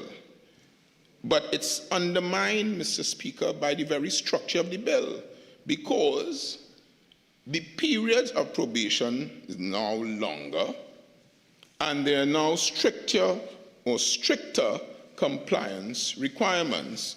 And because of the stricter compliance requirements, there's an increased likelihood of breaches. In practice, if we leave this bill as is, fewer individuals may successfully complete probation and qualify for record sealing. So you have it, but you have an internal structure in the bill that may be counterintuitive to that position of being able to apply for record sealing being achieved. And that is also a cause for concern. The effect of this is significant because without successful completion of the probationary period, individuals remain burdened with a criminal record, and a criminal record, Mr. Speaker, let us be honest, it limits access to employment. It limits access to employment because one of the first questions you are asked by a potential employer is, what are your antecedents?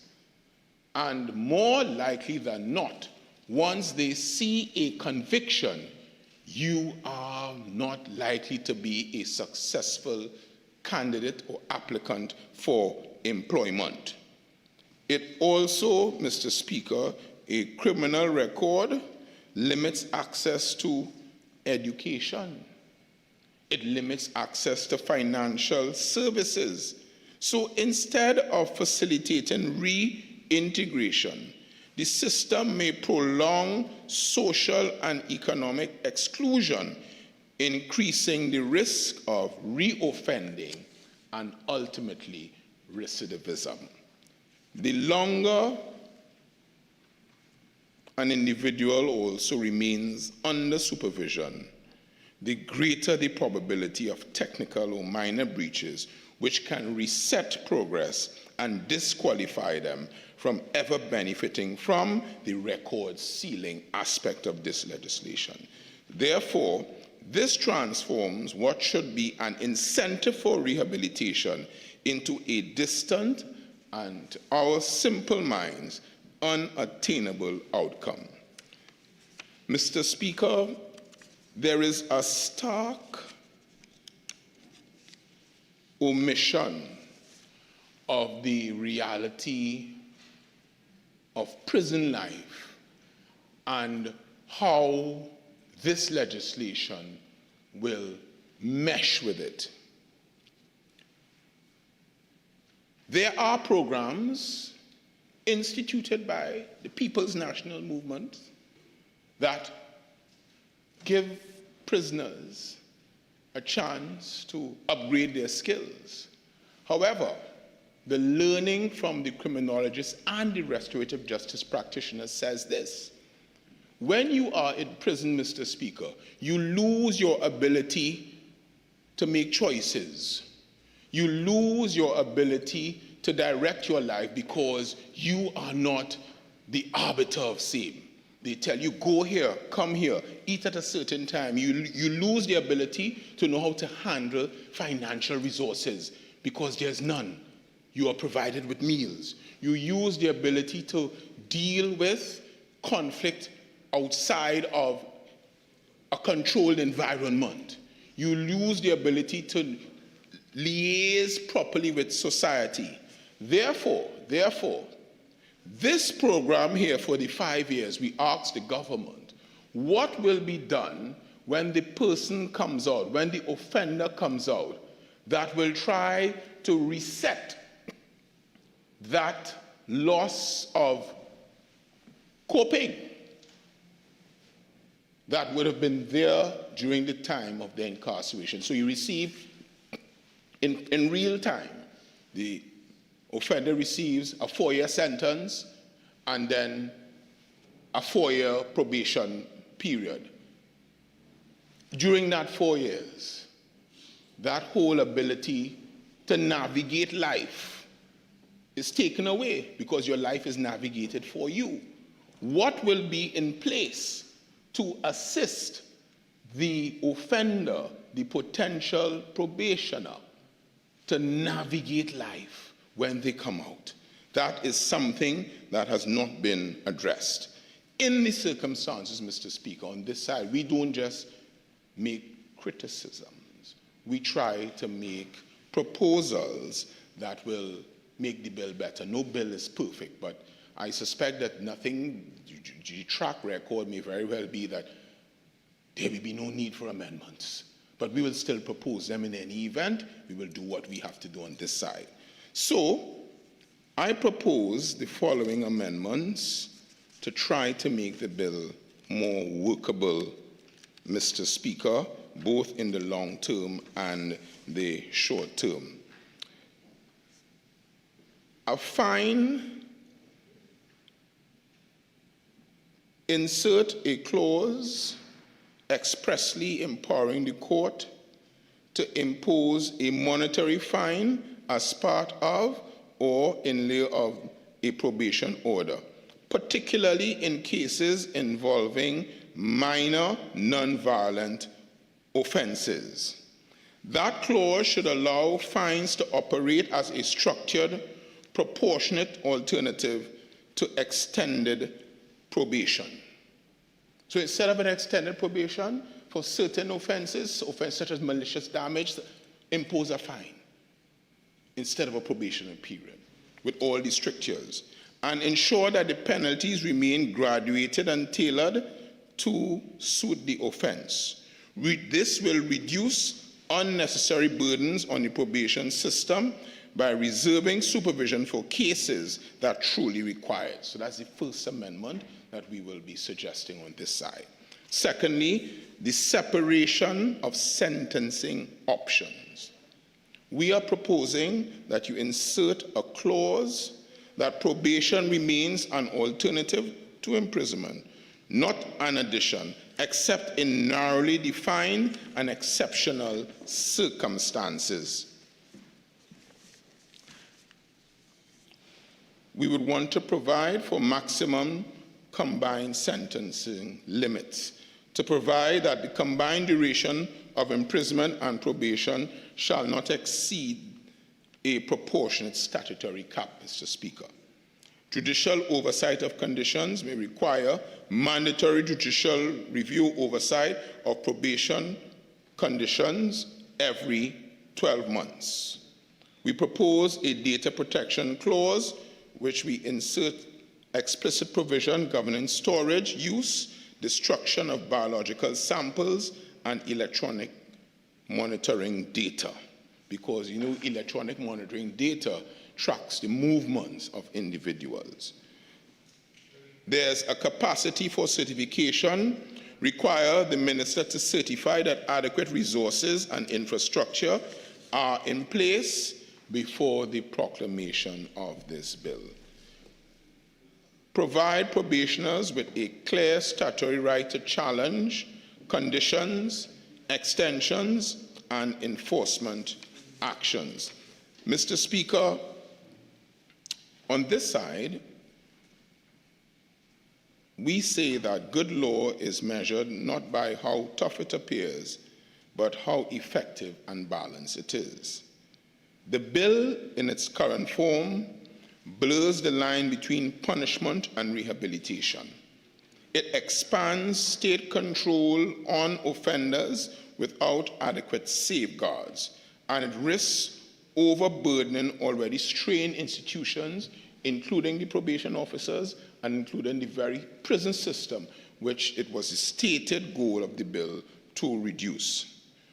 We do not wish to create a system where individuals are punished in prison and then monitored in society and return to prison upon failure without ever being truly rehabilitated. We would want to see the bill work so that when persons come out, they either are given a real opportunity to pay for their infraction, a time if their strictures, have the strictures clearly defined, and then, Mr. Speaker, get on with their lives without state interference and without strictures that they may be unable to achieve.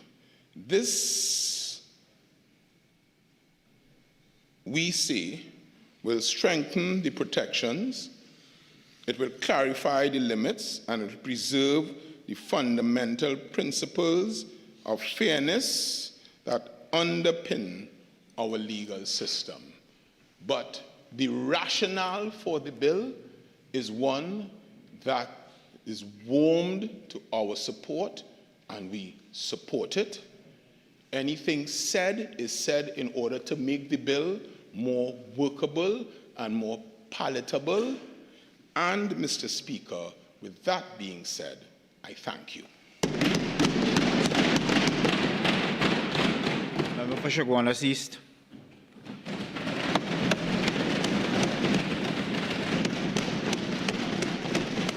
Thank you. Thank you very much, Mr. Speaker, for the opportunity to contribute to this debate. Mr. Speaker, as I contribute today, I wish to do so reflecting on the social impact as it relates to this bill. Mr. Speaker, today this House is not merely debating amendments to a statute. Today we are confronting a fundamental question.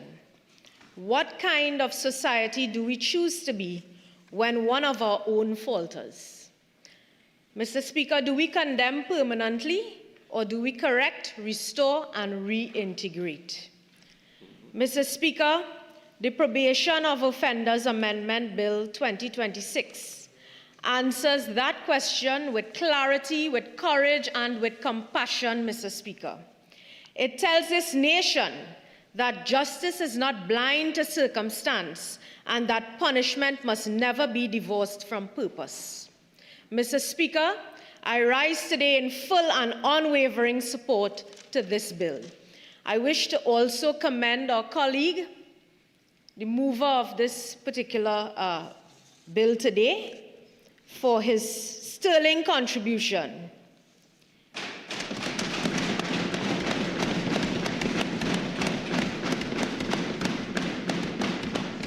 Mr. Speaker, I just heard the member for Port of Spain South, and in his contribution, he had a lot to ask about rehabilitative programs.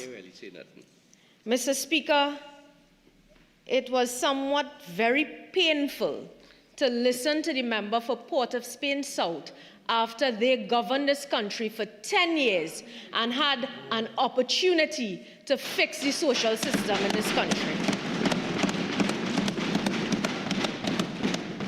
Because, Mr. Speaker, when we look at crime on a whole, it does not emerge in isolation.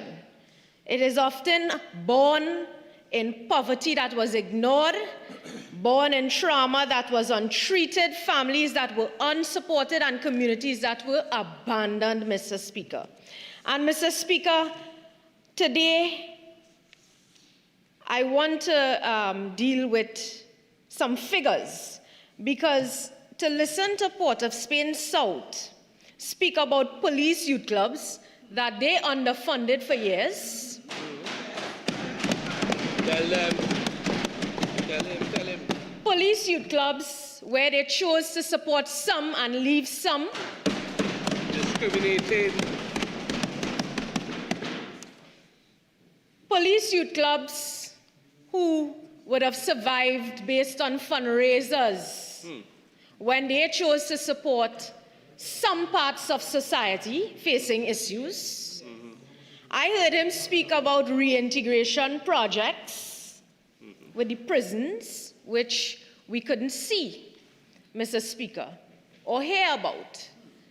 Mr. Speaker, San Fernando East, I am not on you today. Oh, God.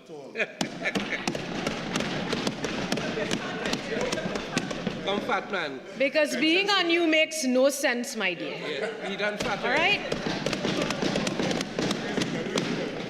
Come, fat man, try to lose weight. Mr. Speaker, I have some figures shared with me by my colleague, Honorable Minister of Homeland Security. And I want to share with you and the general public. The following figures represent the prisons locking down total for the period of 15/4/2026 and the opening up total for the period 16/4/2026. Mr. Speaker, and before I go to those figures, Port of Spain South tried to list achievements. He was forcing himself to list achievements. He couldn't find some of them because he had to make up some on the way. Mr. Speaker, when I give you these figures in terms of the prisons locking down system, it adds to the backlog after backlog after backlog after backlog, which this government is currently dealing with, left by them, Mr. Speaker. Mr. Speaker, and why I say I support this bill fully and give my unwavering support to this bill, I want you to listen to these figures. Tobago Prison, the usual figure, Tobago Prison, they have 48 persons currently when they are supposed to have 30. Mr. Speaker, Port of Spain Prison, they currently have 519 persons when they are supposed to house 250. Over by 269. Remand Prison, they currently have 655. They are supposed to have 244. They are over by 411. Mr. Speaker, Golden Grove Prison, they are over by 101. They are supposed to have house 329, and they currently have 430. This is what we are dealing with, Mr. Speaker. And this is why I commend my colleague, I commend the Prime Minister and this government for our decisive approach in dealing what we are faced with. Mr. Speaker, when I listened to Port of Spain South, they saw warning signs and chose silence, Mr. Speaker. They saw the conditions in this country and they chose neglect. Port of Spain South had a lot to ask about. He wants to know, and the opposition want to know, about rehabilitative program. Mr. Speaker, well, I will list rehabilitative programs here for them today. I would list what we are doing as well to prevent issues from arising and occurring in our nation, so that we don't have to deal with overcrowding and continuous issues which they chose to ignore over the years, Mr. Speaker.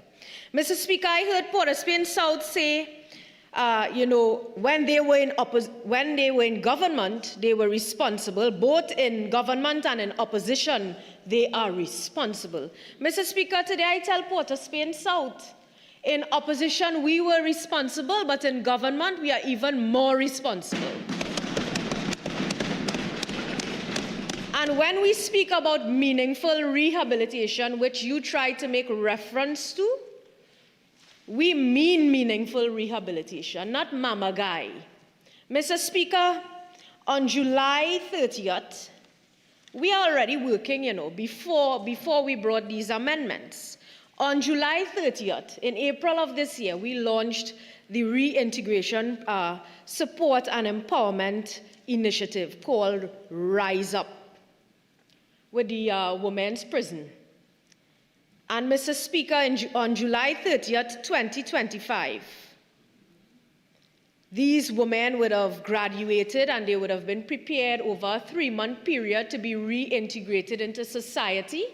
And these women graduated. Myself, the Minister of Homeland Security, Minister of Defense, Parliamentary Secretary in the Ministry of the People and Social Development, we attended that event, that graduation.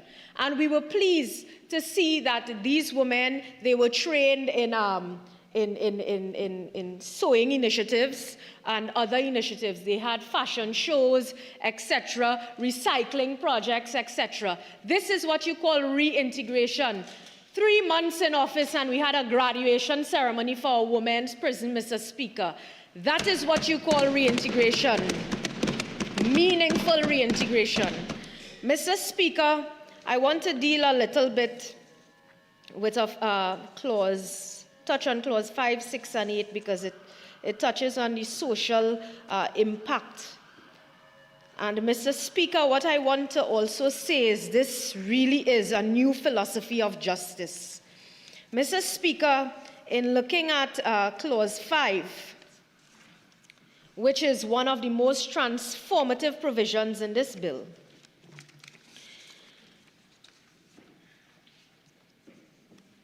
I would say that you cannot fix what you do not understand, because what this clause recognizes is simple. And Mr. Speaker, clause 5 speaks to assessment before judgment.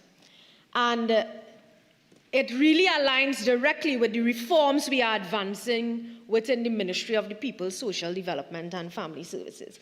Mr. Speaker, when someone commits a crime, they don't end up there just so. I think we all understand what I'm saying, and we all understand circumstances that surround criminal activities. And Mr. Speaker, when you allow poverty, etc., to escalate,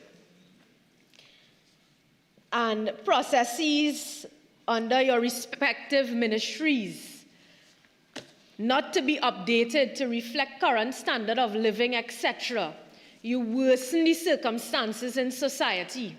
So this is why the Ministry of the People, Social Development and Family Services, we have reviewed the SMT, the Standards Means Test, and in June of this year, you would have a new Standard Means Test. So families facing poverty in society, they would have that opportunity to benefit from the social wallet of the state, Mr. Speaker. Mr. Speaker, this is why you don't leave pensions to back up, applications to back up, disability assistance grant, public assistance grant, food support grant applications to back up.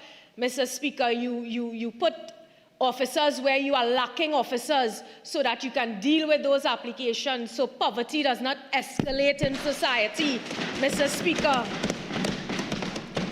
Mr. Speaker, I see like Aruka want to stand up on 48-1. You want social impact? I know you all too good. I know you too well. You want to deal with root causes. Don't anticipate. Don't be distracted by conjured up anticipation. Mr. Speaker, they always stand here and ask about root causes and how we're dealing with that and reintegration and rehabilitative measures. Today I'm giving you that and you're picking up the standing orders and looking at me, creeping, Mr. Speaker. But I'll continue, Mr. Speaker. All of these... Intense subject, I think he's doing a refresher course. Sure. Mr. Speaker, and I'm dealing with the issue of poverty, because poverty is one of the aspects that lead persons to criminal activities and make them end up in these positions where they are in the prisons and they have to face the court of law to see what is the next step for them. Mr. Speaker, dealing with these social issues and putting these officers, dealing with standard means tests, etc. One of the other things I want to touch on is the opening of offices so that you touch every catchment area in society. You don't put up a plaque, leave the plaque there, move furniture from one place to the next. Mr. Speaker, 48-1. Mr. Speaker, 48-1, Mr. Speaker. 48-1. Joannes East, I think participants have opened the door, but you're pushing it a little too far open now. So let's skip along. I'll close it quickly, Mr. Speaker. Thank you. Mr. Speaker, I'll close it quickly with a few words. Not moving furniture from one place to the next for a few hours to open our Speaker, office. 48-1. Mr. Speaker, as I move on. 48-1. Close the door. Come on. Close the door. Let's skip along. Mr. Speaker, they want to speak about reintegration. Let's go on, Mr. Speaker, and touch on clause 6 a little bit, extending probation to 5 years. And you know, I know you're supporting the bill, Aruka, so don't kick off a serious thing, now, man. Mr. Speaker, we are doing what you didn't do. Not even in one day, Aruka, right? Mr. Speaker, clauses 6, extending probation to 5 years. Mr. Speaker, the extension of probation from 3 years to 5 years is not about control, but it's about continuity. And I want to look at clause 6 and 11. Mr. Speaker, a young offender emerging from a cycle of poverty, violence, and neglect cannot be fixed in 3 years. It requires sustained engagement, steady employment, counseling, skills development, community reintegration. And this is why, Mr. Speaker, and this is where as well the Ministry of the People, Social Development and Family Services programs intersect directly. The SEED program, providing that entrepreneurial opportunity for persons who are reintegrated in society. The GAP program, providing opportunities via employment. And of course, expanded access to vocational pathways and technical training. So, Mr. Speaker, we are not just extending probation. What we are extending is opportunity. And speaking about reintegration, this morning, members of this government, the Minister of Homeland Security, the Minister of Defense, under the leadership of our Minister of Community Development and Culture, held the Man Up program. Both in Trinidad and Tobago, this is being done, Mr. Speaker, and we commend our colleague for this. And when we speak about all of government approach, Mr. Speaker, this is what you call all of government approach. Over, I think it was about 200 young men we had the opportunity to interact with, hear from them that they are so happy to see ministers speaking and engaging with them. You know, some of them couldn't finish blush because They have never seen this before. They feel like celebrities having us sit next to them, Mr. Speaker. This is how our young people feel. Now, Diego Martin West, you are laughing about this, but this is how these men felt. Point of order, Mr. Speaker, 48-1. Okay, Shagwanas East, I understand the point you're making, but I think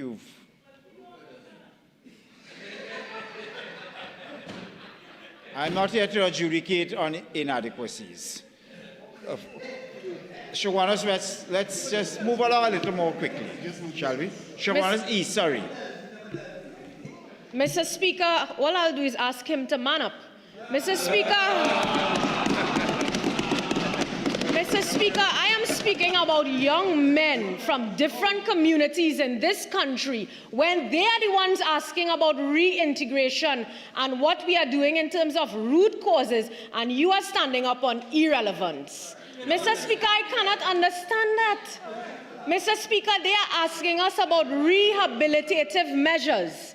Mr. Speaker, today I will also share with you, apart from MANUP, we have been doing spoken word exercises where we hear from all of our young people in depressed communities, in our schools, in our education system, because we don't only want to end up in a problem, we want to prevent a problem, Mr. Speaker. Mr. Speaker,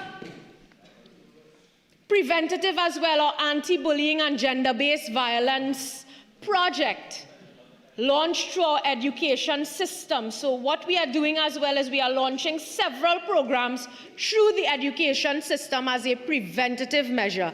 Mr. Speaker, last Friday before Parliament, we had the opportunity to join the Minister of Homeland Security, because what we recognize as well is that parenting plays a major role in all of this, Mr. Speaker.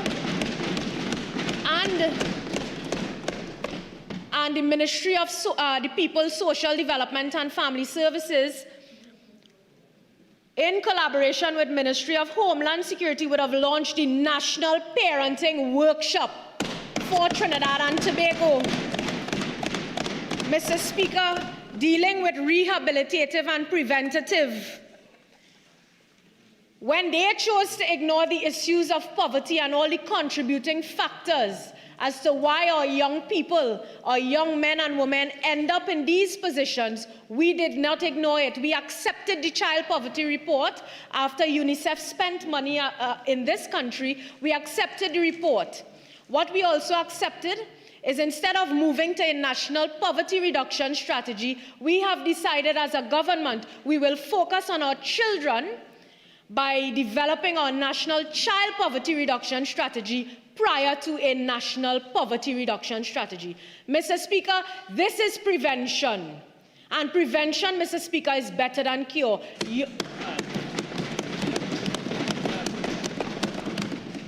Mr. Speaker, because we have been sitting as a government discussing matters, and we understand that there are figures outside there telling us what we need to do. So we are not just waiting to implement reintegration programs. What we have recognized, apart from reintegrating who is already in there, we need to prevent what we have out here from going in there.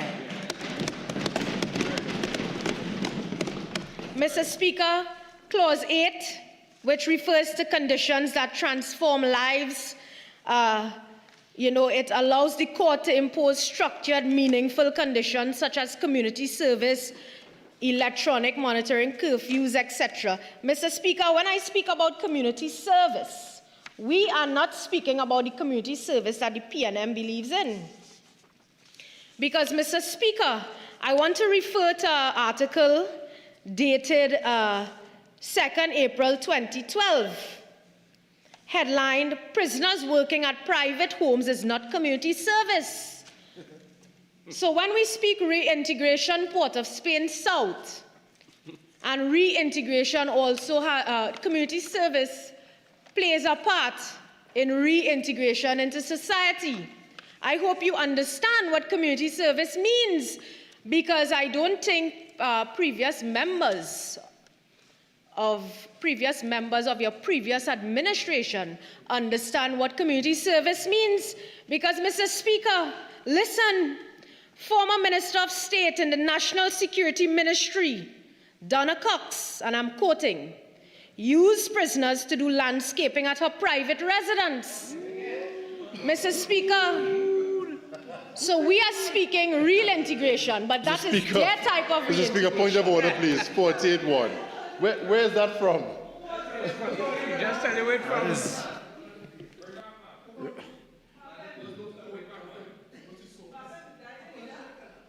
The minister quoted from the newspaper. Overruled. Summarily. Brian, go lose some weight. Thank you, Mr. Speaker. Don't get on that big belly. Come, Bobo-Loops, come get on that big belly. Thank you very much, Mr. Speaker, for allowing me to continue. San Fernando East, if you're not listening, I cannot help you.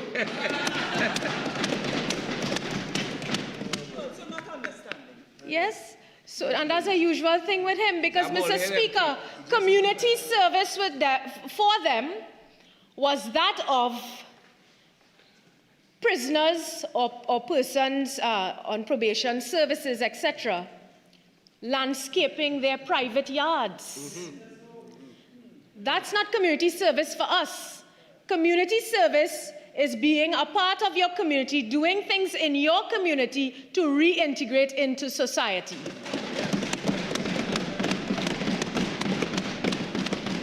And I will ask the same, I will just read the question asked by a member of the public, stated in this very article. Ms. Cox, how can performing landscaping at your private residence amount to a community support event? And I think that would be the question of the entire nation. So some of them are looking at me in awe, because I think they are asking the same question, Mr. Speaker. Yeah. So, Mr. Speaker. Kareem want prisoner eye candy. Prisoners on probation services being reintegrated in society and being engaged in community service for us means community service. Not putting them in our backyard to clean our flower garden and groom our flower garden. And then, Mr. Speaker, you know what was amazing at that time? Mr. Speaker, you know what was amazing at that time? That particular minister of state never denied this happening in her yard, Mr. Speaker. So, Mr. Speaker, with that being said, I will say that, we are committed to the cause of change in this country. We are working to change lives, transform lives, empower lives of this nation. And this particular bill is a simple statement of values, Mr. Speaker, and how we also value our citizenry. Mr. Speaker, this particular bill says that Trinidad and Tobago will not be a society that discards its people.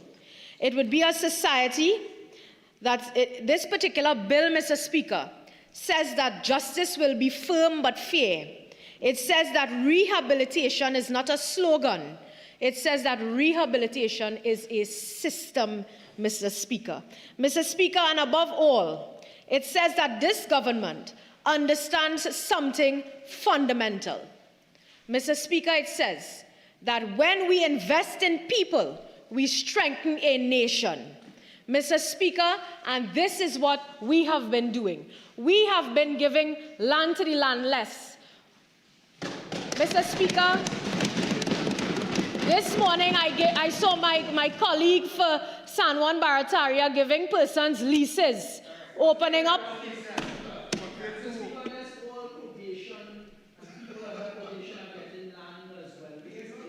But right in the bill, yeah, read the bill.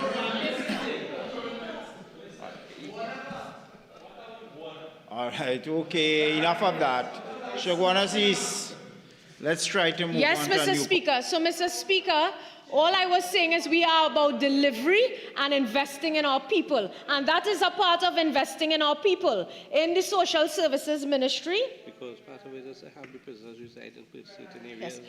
Yes. Mr. Speaker, and part of our mandate at the Ministry of the People, Social Development and Family Services is to deal with issues surrounding poverty so that we are not faced with overcrowded prisons, etc. So, Mr. Speaker, the impact is clear.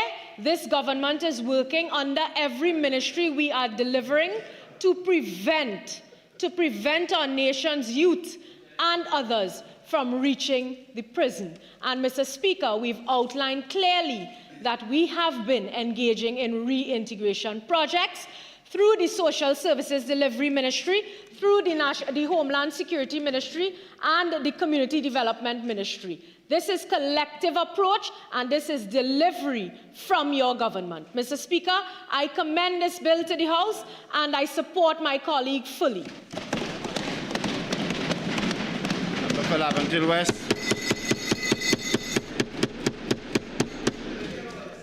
Thank you very kindly, Mr. Speaker, for the opportunity to contribute to this very important bill before the Honourable House. It is one that from the start in the Senate, the opposition bench in the Senate would have indicated the PNM support to this bill, as well as I stand here again today on behalf of the opposition as well to support this bill. Mr. Speaker, but even with supporting the bill, of course we would outline things that we would want to highlight, Mr. Speaker, some of the areas in which we believe can be strengthened, and of course to outline some and give some recommendations and solutions to same, Mr. Speaker. Mr. Speaker, my friend from Shogunas East ended her contribution talking about the collaborative approach from her ministry, the Ministry of Homeland Security, the Ministry of Community Development. And I had to stop for a moment because there's another ministry called the Ministry of Sports and Youth Affairs, Mr. Speaker. Combined with the Ministry of, at least from the last administration, the Ministry of Youth Development and National Service, and including the Ministry of Sports, Mr. Speaker. And my friend outlined some of the initiatives in terms of the rehabilitative programs, as well as the preventative measures that are being put in place through these said ministries. And one of course outlining is the Man Up program that was launched by the member for Muruga Tableland. And those opposite, Mr. Speaker, they have a tendency to try to rewrite history and to dust off PNM policy, call it a different name, give it a different color, and claim it as them. I want to commend the former Minister of Sports and Community Development, the Honorable Shamfa Ashaki Kocho Lewis, for Mr. Speaker, for implementing a program called the Empower Program. Exactly. Because the member for Shogunas clearly, Mr. Speaker, would have undoubtedly tried to present this big thing as if Man Up is something new. The name is new, but the principle remains the same. And I want to commend the Minister and the member from Muruga Tableland for taking PNM policy, good PNM policy, and continuing it, even though she may call it a different name. And Mr. Speaker, the member from Muruga Tableland has been trying in our ministry. I want to commend her because 48-1. Yeah. Continue. Thank you very kindly, Mr. Speaker. Mr. Speaker, and apparently the member for Toko Sangrani doesn't want me to commend his colleague from Muruga Tableland. And we have to, I will tell member from Muruga Tableland, those are people to watch. If your friends don't want you to get a commendation. But, Mr. Speaker, it is really because these initiatives really goes towards the preventative arm as well as the rehabilitation of our young people especially. But the minister is really pulling the weight, not only of our own ministry, but for the whole Ministry of Sports and Youth Affairs. Not one initiative, whether to the rehabilitation or to the preventative measures, has been put in place in the last year by the member for Lokita Talparo. The member for Lokita Talparo is simply the Minister of Silence and Inaction. Absolutely not one new initiative.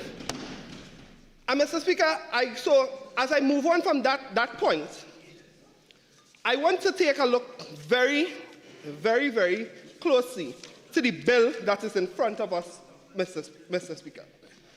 Mr. Speaker, as I said, we support wholeheartedly the efforts in relation to the split sentencing, in relation to allowing for the criminal records of convicted prisoners to have, Mr. Speaker, their records sealed. And there are three main things that the bill seeks to do. The first, through Clause 5 of the bill, allows for our courts to sentence an offender who has been convicted of an offense carrying a term of imprisonment for over 5 or more years to a term of imprisonment thereafter, in terms of allowing them to reduce the amount of time that they spend in prison, and of course, to treat with probation different conditions that the court may apply in relation to Clause 5. So we speak about the court can, in its order, indicate participation in community service as mandated by clause. It would now be the amendment to Section 7 of the Act, found in Clause 5, to allow for awareness and electronic monitoring, to maintain steady employment, actively pursue educational, technical, or vocational training as prescribed by the court. And these things are very good on paper. The concerns that we have to the Honourable Member for Arangwes St. Joseph is, of course, the funding for it. It is one thing, Mr. Speaker, to have this very nice initiative and thought and bill, but if you are not providing the support that is necessary, then you find yourself in some issues, Mr. Speaker. And I went back to the draft estimates. The draft estimates in terms of the Ministry of Justice, the probation service department would have usually fallen previously under the Ministry of National Security. So we're just going to go through in terms of the amount of probation officers that are assigned now, the resources that are assigned to the unit now, and what are some of the difficulties we may face. Mr. Speaker, I first want to refer to the administrative report of the Ministry of National Security for fiscal 2022 and 2023. On page 40 of this report, the probation services unit would have outlined some of the services rendered in terms of numbers. So, reports submitted to the courts in fiscal 2019-2020, there were 1,312 reports submitted. By the time we reached 2022-2023, there were over 2,056 reports submitted to the court. A significant increase, showing that the probation services department under the PNM would have continued to be properly resourced at the time, and of course, they have continued to produce more work as the court would have accepted. The supervision of persons on probation in 2019, there were 476. By 2022-2023 fiscal, there were 625. Community service orders supervised, it moved from 1,114 in fiscal 2019-2020 to even the next year to almost more than double the amount, Mr. Speaker. So, in relation to different services, what you have seen is that over the years, Mr. Speaker, the amount, Mr. Speaker, of reports and workload on probation officers in the department, then under the Ministry of National Security, but now under the Ministry of Justice. What we have seen is that there is a significant increase of the workload. What this bill does, it doesn't stop any of the existing services under the probation services, but it adds significantly to the workload. It adds, for example, in cases of preparing probation reports for now to be considered for sentencing guidelines. It also, Mr. Speaker, adds a different responsibility for probation officers going forward, something that they did not have in their contracts. It may be something that may have to be discussed in terms of the unions, in terms of, or even in terms of raising salaries, because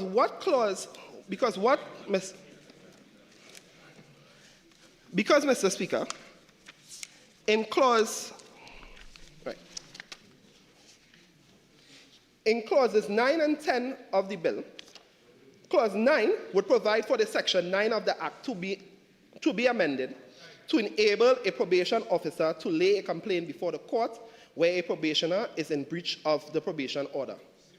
Clause 10 would provide for section 10 of the Act to be amended to enable a probation officer to lay a complaint in writing before the court and to increase the fine for failing to comply with any provision of the probation order. So essentially, what these two clauses is proposing to do, Mr. Speaker, is to have, in the case where a prisoner is having been released on probation, and Mr. Speaker, I want to seek your protection from the member for Toko Sangrandi because he's consistently doing it, he's joking about it, he's continuing to take his glass, throw it down, laughing, and continuing to throw insults. And I'm going to ask for your protection, please. I'm hearing the glass, but it seems to be coming from different places. Could you all? I mean, it's a simple enough apparatus to deal with.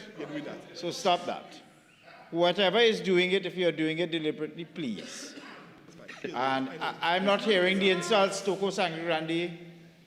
You are perhaps almost 30 years senior at the bar to the member for Laventille West. So if you're hurling insults, I'm not hearing it, but please stop it. Allow him to continue. No, please, Mr. Speaker, I want him to withdraw it. Yeah, that wrongful accusation. This is the second week in a row. I can't take that.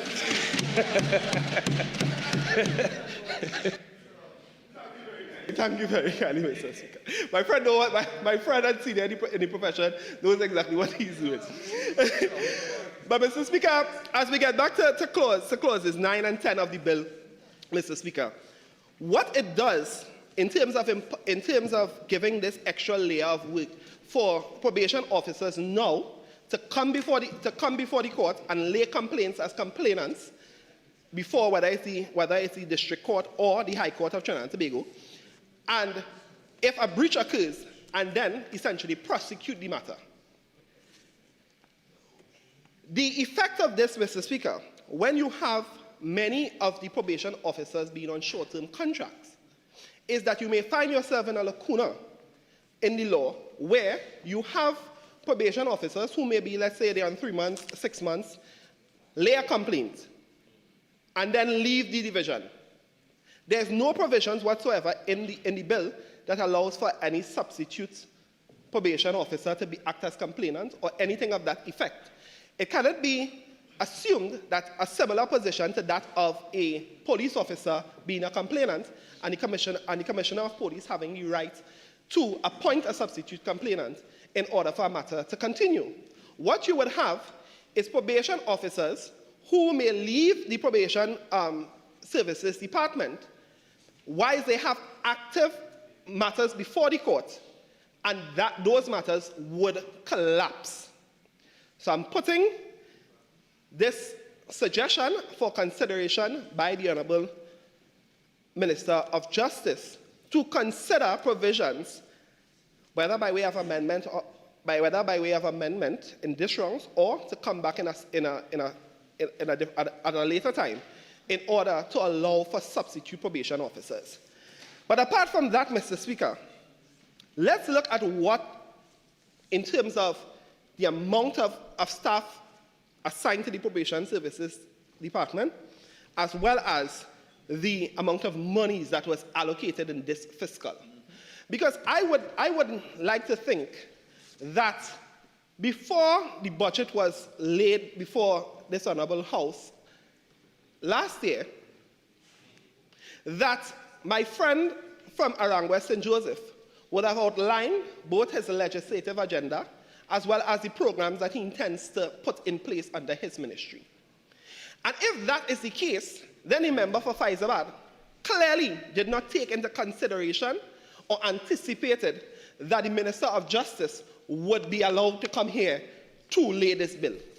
Because if that was the case, then it calls for serious concerns concerning the allocation to the Ministry of Justice, and more specifically, the underfunding of the Probation Services Department, Mr. Speaker. So unless the Honourable Minister intends for either one, and the government intends to not advise Her Excellency in terms of making sure this bill comes into force at a later time. But if it is to come into force in this fiscal, it would mean, and I hope that the member for Faizabad will assist the member for Arang West St. Joseph by significantly increasing the amount of monies for salaries, for wages and salaries, as well for contract employment and short-term employment under the Probation Services Department. Mr. Speaker, I am looking at the draft estimate of expenditure for financial year 2026, page 292, under Probation Services, in terms of the list of established positions under the civil services, Mr. Speaker. Under the Probation Services Department, there are 55 probation officers, 1 chief probation officer, 1 assistant chief probation officer, 5 probation officer 3, 19 probation officer 2, and 26 probation officer 1. There's 18 support staff and 27 children's probation officers, Mr. Speaker. Mr. Speaker, it means... Mr. Speaker, 48-1. Yeah, 48-1. What? That doesn't require much adjudication. Continue. Over. Thank you very kindly, Mr. Speaker. Member for Shogunas East only rises with that. Shogunas West. My apologies, my friend. My apologies, my friend. The member for Shogunas West. You're engaging in that. Yes, Mr. Speaker. So it is important for us, Mr. Speaker, to understand what are the human resources assigned to the probation service department. Further to which, Mr. Speaker, if you look, Mr. Speaker, at the last fiscal 2024-2025, in terms of the probation service department under the Ministry of National Security, you would find that the revised 2025 estimates in terms of salaries and cost of living allowance was 8 million. In this fiscal, Mr. Speaker, it was literally around the very same. The exact same, 8 million again, which means that there is no intention to increase in this fiscal year to increase the amount of probation officers that we have in order to treat with this significant increase in terms of the workload. Further to which, Mr. Speaker, in fiscal year 2024-2025, the revised estimate in terms of the amount of monies that was spent for short-term employment was 650,000. That was the revised estimate. In this year, in this fiscal, Mr. Speaker, only 78,000 was allocated, which means that you are going to be operating with less short-term employment, and they are not going to be absorbed in terms of any increased amount in terms of Mr. Speaker, the established positions. Further to which, Mr. Speaker, in the revised estimate for contract employment, and most of the probation officers department you're going to have contract employment, Mr. Speaker. The revised estimate in 2025 was 3,680,000, and this was reduced in this fiscal to $3.2 million. So you allocated less to every single line item under the Probation Services Department, but then you increase their load 2 or 3 folds and expect that this bill will somehow assist if it is not supported by the funding. I want to call on the member for Faisaban in his media review to do justice to the Minister of Justice and the Probation Department and allocate the right resources so that this bill that all of us in this House support, Mr. Speaker, can be materialized, and that in terms of the rehabilitation efforts of the state can really see its true potential. Without funding, it will fail, Mr. Speaker. And that is a very important thing that we wish to draw to the attention of this Honourable House and to the members of the public, Mr. Speaker. Mr. Speaker, my friend from Shogunas East, as well as the member for Arangwe St. Joseph, spoke about or inferred in some way that the PNM from 2015 to 2025 did not put significant or any programs in place for rehabilitation in terms of our prisoners, and that is furthest from the truth, Mr. Speaker. And I know, Mr. Speaker, that if they pay attention to the 2023-2024 reports from the Joint Select Committee on National Security on an inquiry into the criminal justice system in Trinidad and Tobago to determine the strategies to achieve greater efficiency and effectiveness, they will know, Mr. Speaker, that that is a complete false narrative, Mr. Speaker.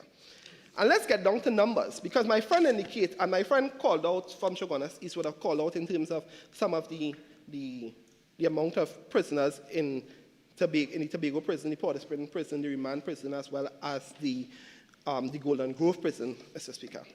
On average, Mr. Speaker, we have, especially data from the Prison Service Association, would have outlined that in the last fiscal, in 2025, there are an average of 3,800 inmates throughout the prison system.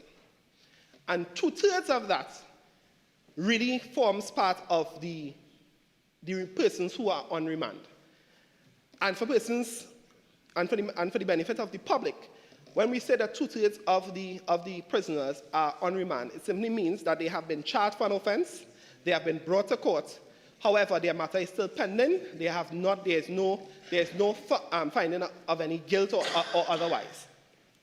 So you have these persons sitting in prison, 2/3 of them, and they are in most of the prisons mixing with very convicted prisoners at the different prisons, Mr. Speaker.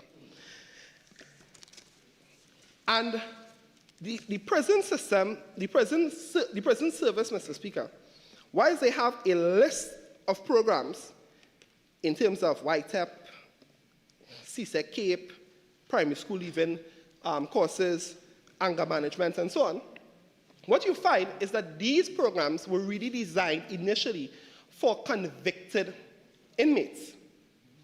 Because there are even programs for drug abuse, for life skills, for their cultural, their vision and mission, pre-release. And there are different programs, Mr. Speaker, but all really in mind in observing the presumption of innocence in which must be afforded to the prisoners that are on remand is really designed for that of the convicted inmates. However, Mr. Speaker, what you have is a wide participation in these programs from both remand inmates and unconvicted inmates, Mr. Speaker. And I just want to outline some figures in terms of how many inmates based on the Ministry of National Security and the Prison Service at that time, outlining to this house, well, in terms of through the Parliament, in terms of the JSC, outlining how many inmates are engaged in the different activities. Mr. Speaker, in the year 2022, 15 inmates would have graduated from the different white-up courses that were presented and available in the prison system.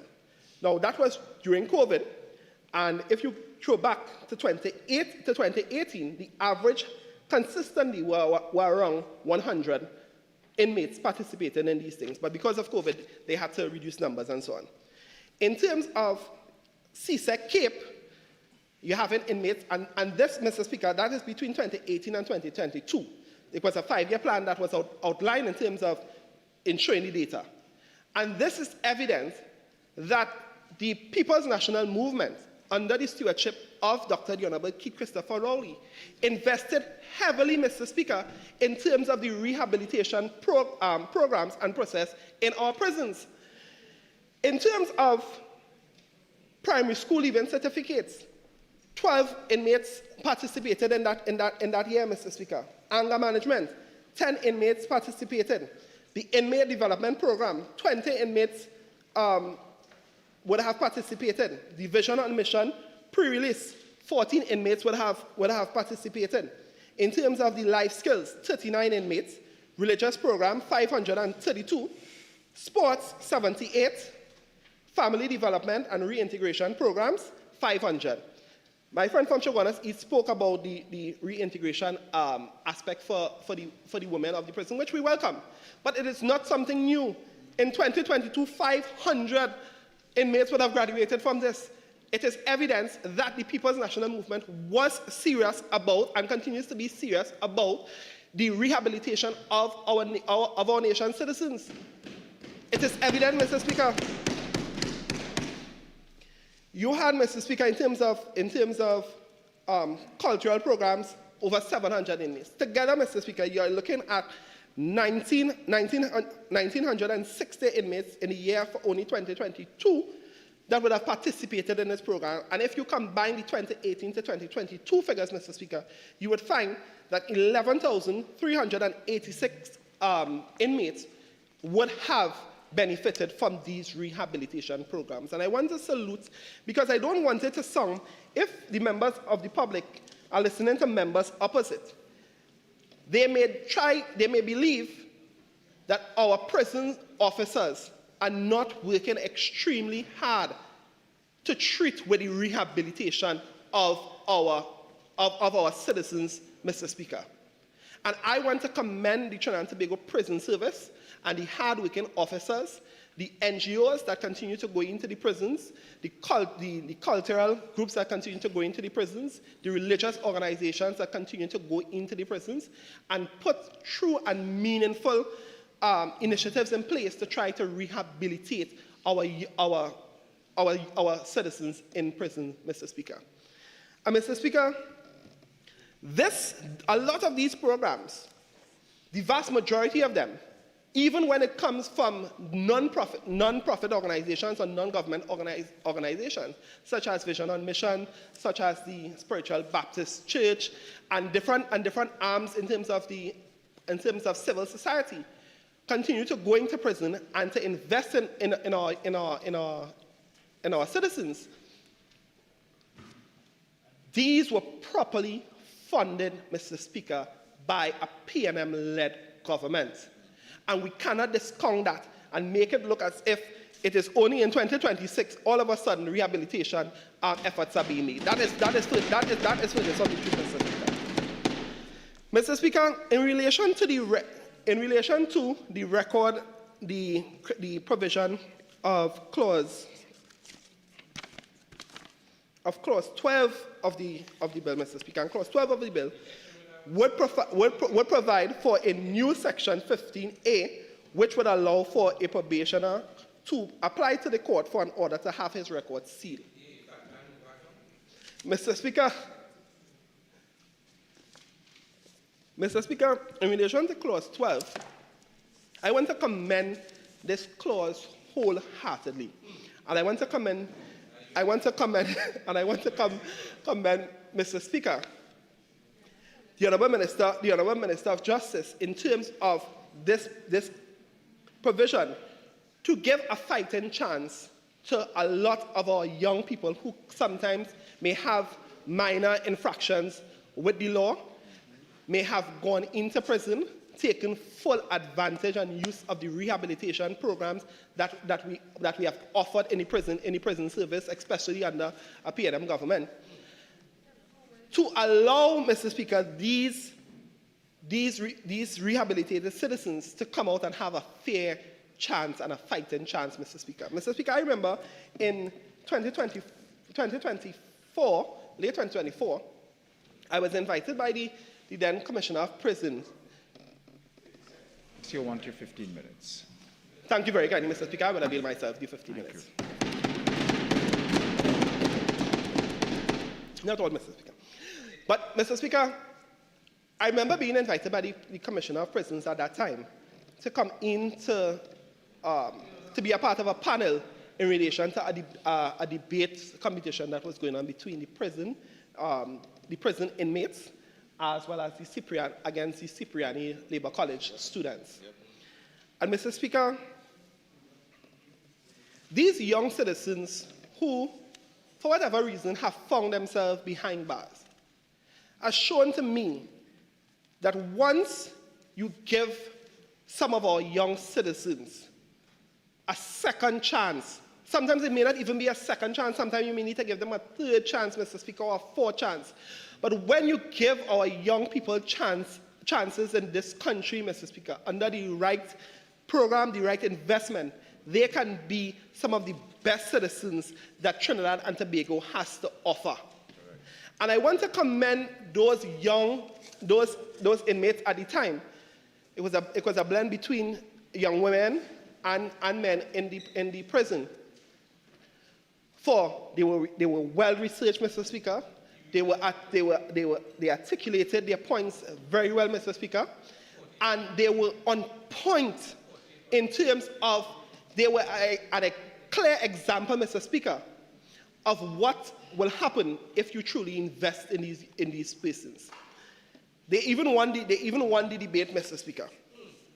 And in light of these initiatives, I want to also ask the Honourable Minister of Justice to consider as well, because while this bill clause 5 of the bill speaks to the conditions and in terms of the split sentencing, it really only applies going forward. And there may be appropriate, whether at this stage or at a later stage, for consideration to be had for a retroactive door in terms of, in cases where persons might have been sentenced last year or earlier this year in similar circumstances, the court may not, that is only when it's a detriment to, that is, in terms of the retroactivity, if it's not a detriment to the person bringing the claim, then of course, it would be constitutional. So if it is something that we really want to look at in terms of not just the overcrowding issue, but in terms of giving a fighting chance and at rehabilitation to the inmates and to citizens who we leave, may not be violent, may not have contributed in terms of so significantly that they only require a custodial sentence. If there is a possibility for consideration, I want to ask the Honourable Minister to consider looking into the matter of how many, in terms of our inmates who have been convicted for offences over 5 years, may have served some portion of it, to allow them the opportunity not to just, across the board, just give all inmates the ability to come and reapply to the court in order to have their custodial sentences commuted for probation. But if we look at a category of inmates who we may be able to benefit from this legislation, then I think it may be a very appropriate thing to look at, most respectfully, Mr. Speaker. Mr. Speaker, so you would allow essentially for resentencing. In relation to, Mr. Speaker, the increased funding that I spoke about earlier, because I want to make some recommendations to the Honourable Minister and to the government in relation to this bill. In 2022, the Trinidad and Tobago Police Service outlined in their report against another joint select committee, outlining.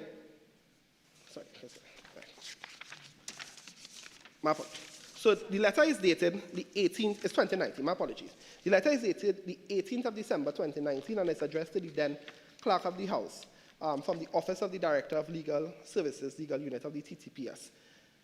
And in this correspondence, Mr. Speaker, the TTPS, in looking at some of the shortfalls and what they may need to do in order to improve the Probation Services Department and to improve their ability to assist the court and the police in its operations, would have looked at some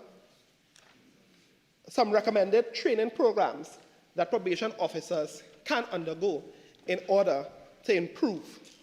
So, in this letter, and I quote, Mr. Speaker, some examples of courses that should be included in the training programs to fully prepare probation officers for their field of work are probation law, parole law and parole supervision, introduction of the legal systems, search and seizures, constitutional law, development psychology, executive leadership and organizational management, community service, youth, conflict resolution, mediation, offender behavior analysis, crisis intervention, drug counseling, interpersonal communication and communication skills, and community resource management, Mr. Speaker.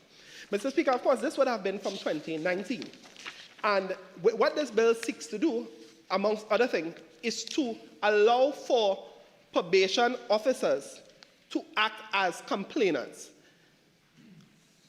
In doing so, Mr. Speaker, you are now throwing the probation service, the probation officers, to that of policing work and prosecutorial work, Mr. Speaker. What would be required in terms of its implementation, most respectfully, Mr. Speaker, is training in terms of AJIPA legislation, in terms of the criminal procedure rules, because if you're going to the Evidence Act, so you would need to train the probation officers because you're putting them now as complainants before the courts. And if you do not prepare them, then, Mr. Speaker, you are setting the probation officers up to fail as complainants. So I want to most respectfully consider, in this fiscal 2025 to 2026, the member for Faizabad allotted only $30,000 for a whole probation officers department for training. Yeah. Well done.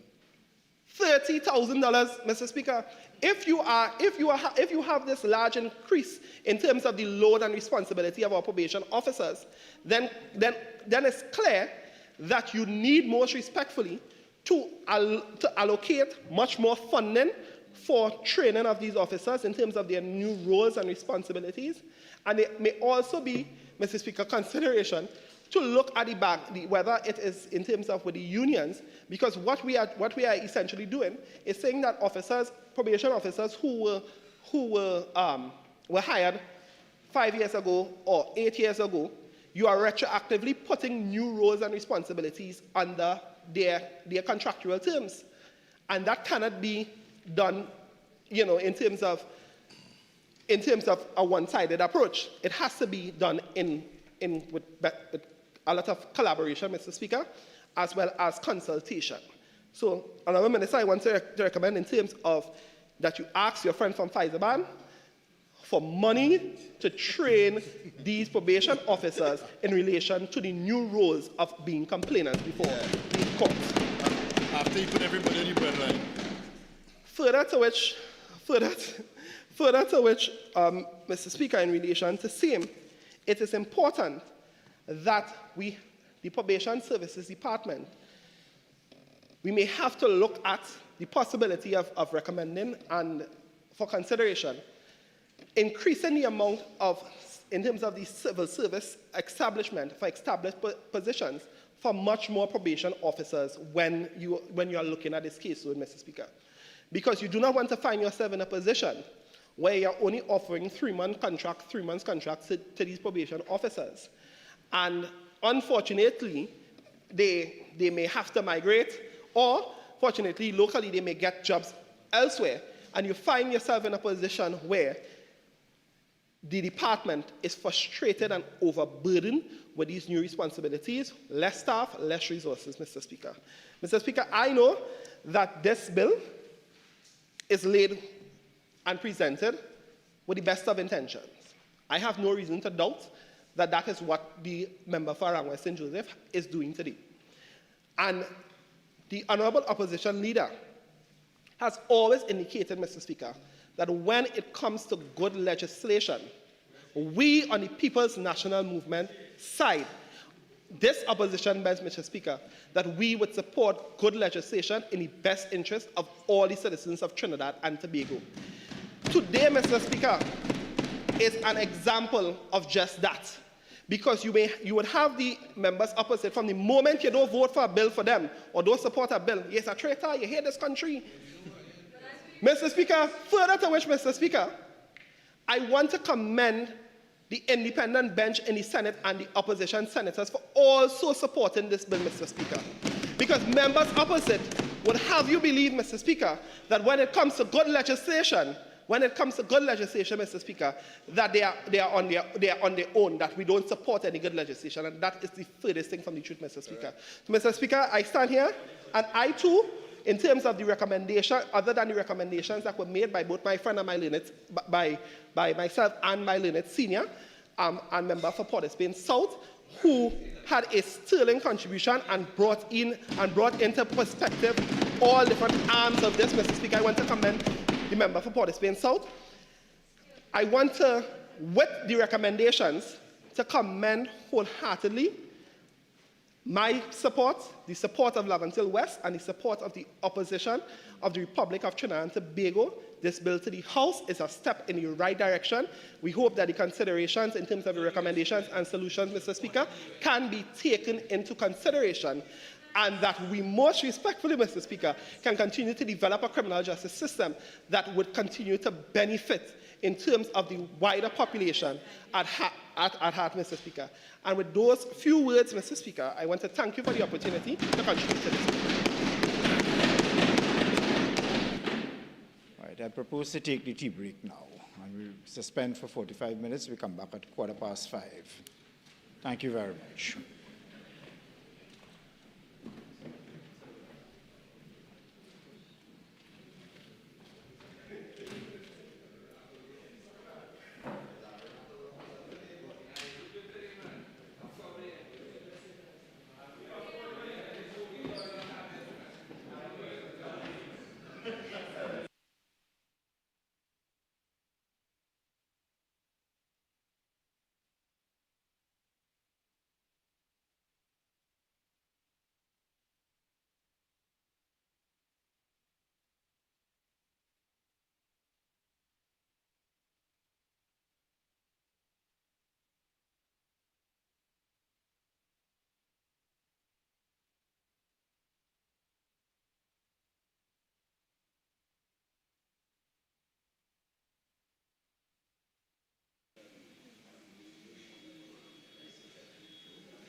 The Honourable the Speaker.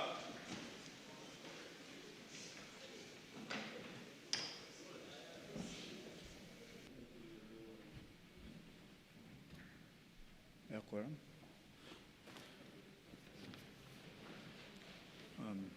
Devish knows he has to.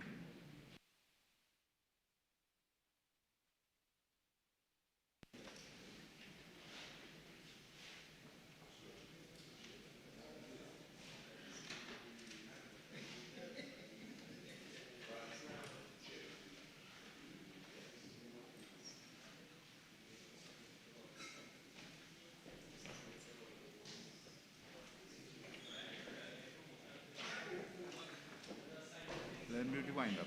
After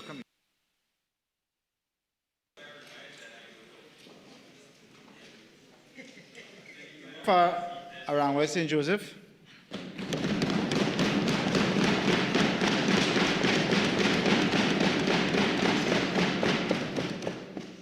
Thank you very much, Mr. Speaker. I would first like to address a point raised by my young colleague from Laventille West. Lest I be misunderstood, I did commend, and I'm sure I did, applaud prison officers for the work they have been doing on the rehabilitation front. And I did say that their rehabilitation initiatives include academic education, life skills training, pre-release preparation, religious program, and recreational activities. We recognize the hard work being done by the prison service.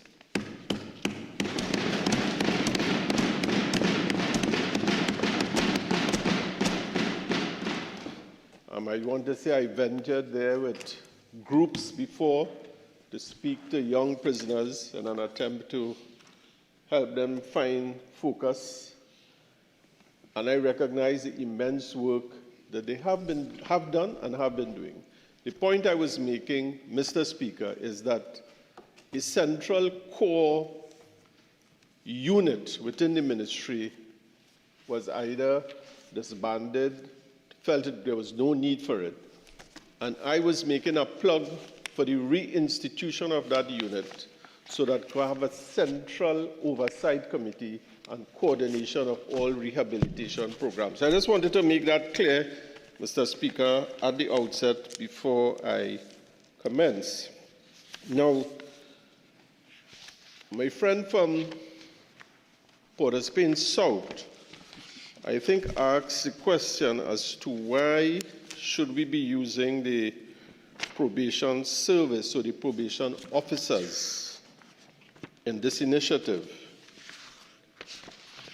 Mr. Speaker, we didn't just dream of this. We did our research far and wide, and I would like to refer him to, or refer the nation, to the United Nations Handbook on Probation Services. And I will just quote.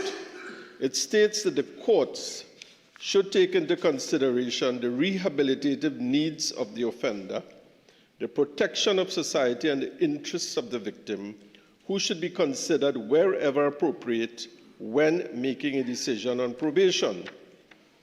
In this regard, the handbook lists a range of non-custodial measures that may include conditional or unconditional discharge, confiscation or an expropriation order, fines, financial compensation or restitution, service community restitution, medical, including alcohol and drugs or psychiatric treatment with or without probation, probation supervision, house arrest with or without electronic monitoring, intermittent or weekend detention and incarceration, or incarceration followed by supervision. These measures are part of the United Nations standard minimum rules for non-custodial measures. Mr. Speaker, in Canada, an example of the probation system where conditions are cited as part of the probation order, the Canadian Criminal Code RSC 1985. They speak about orders to include conditions such as provision of an intimate sample residing in a specific geographic area. Mr. Speaker, recently the Sentencing Act 2026 in the United Kingdom offers a useful point of comparison for this House. I don't know if UK now following us, Mr. Speaker, because we are producing such progressive legislation that the UK may decide that they want to follow us. So the Sentencing Act, that legislation, Mr. Speaker, seeks to implement ambitious reforms to the criminal justice system by directly confronting the challenge of severe prison overcrowding. And and by, one second, Mr. Speaker.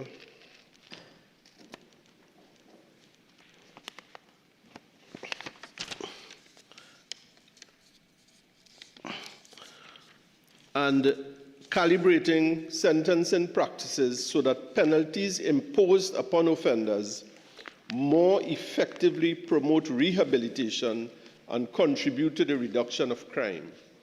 These objectives are equally relevant to our own legislative considerations. The Sentencing Act, for example, introduced the earned progression model for prison sentences, where the court sets a fixed length for the sentence and the defendant serves part in custody, part in the community under intensive supervision and surveillance, and part on license in the community. I know my learned friend from Couva South talk about maybe over strict, but here we are seeing in the UK, you have gradations, you have intense supervision, because certain offenders require intense supervision. The Act gives the court the power to implement tougher community punishment to protect victims and to prevent reoffending. And Mr. Speaker, these powers involve restricting offenders from pubs, concerts, and sport matches. That is how far and granular they have gone there. The Act will also introduce new restriction zones, which will restrict offenders to certain areas or regions, allowing victims of crime to travel without fear of seeing them. We have not gone that far. Maybe if they have given us permission to use the Zozo, could have helped us.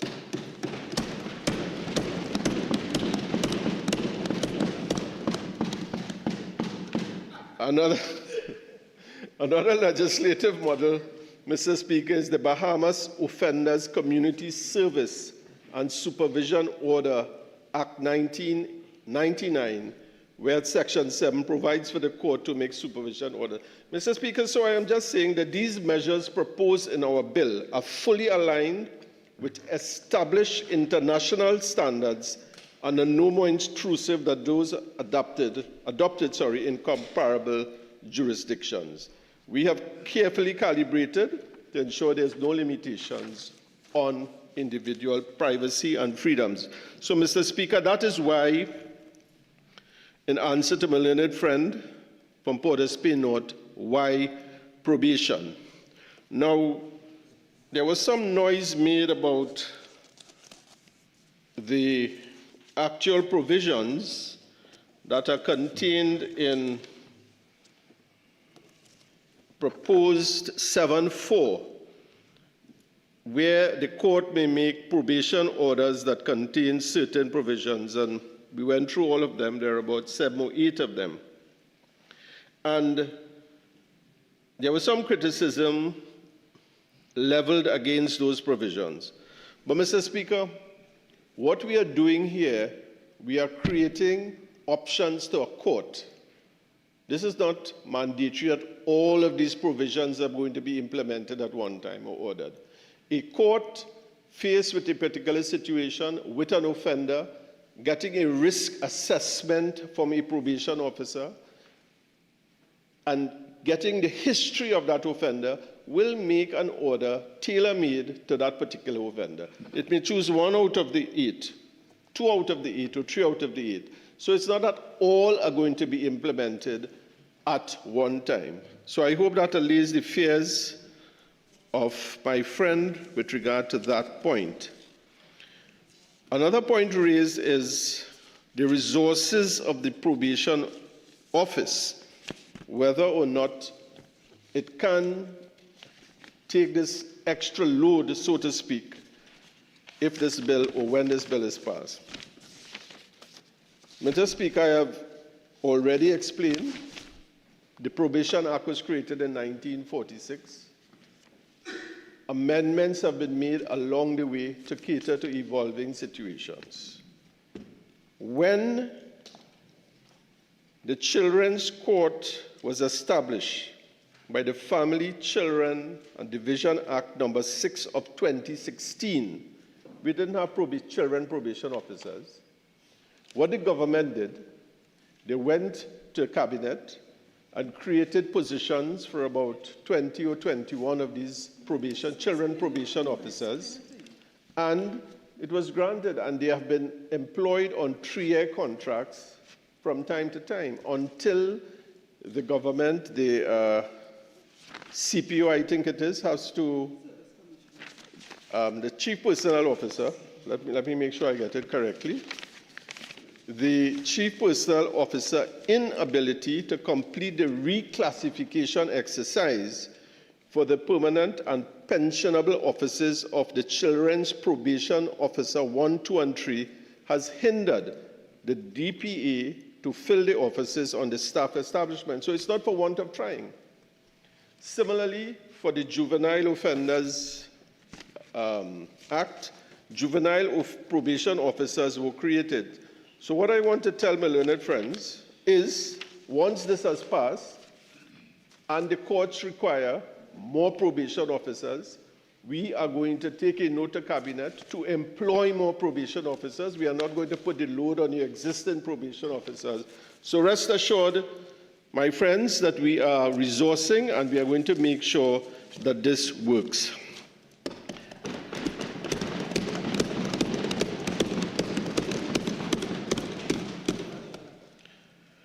Now,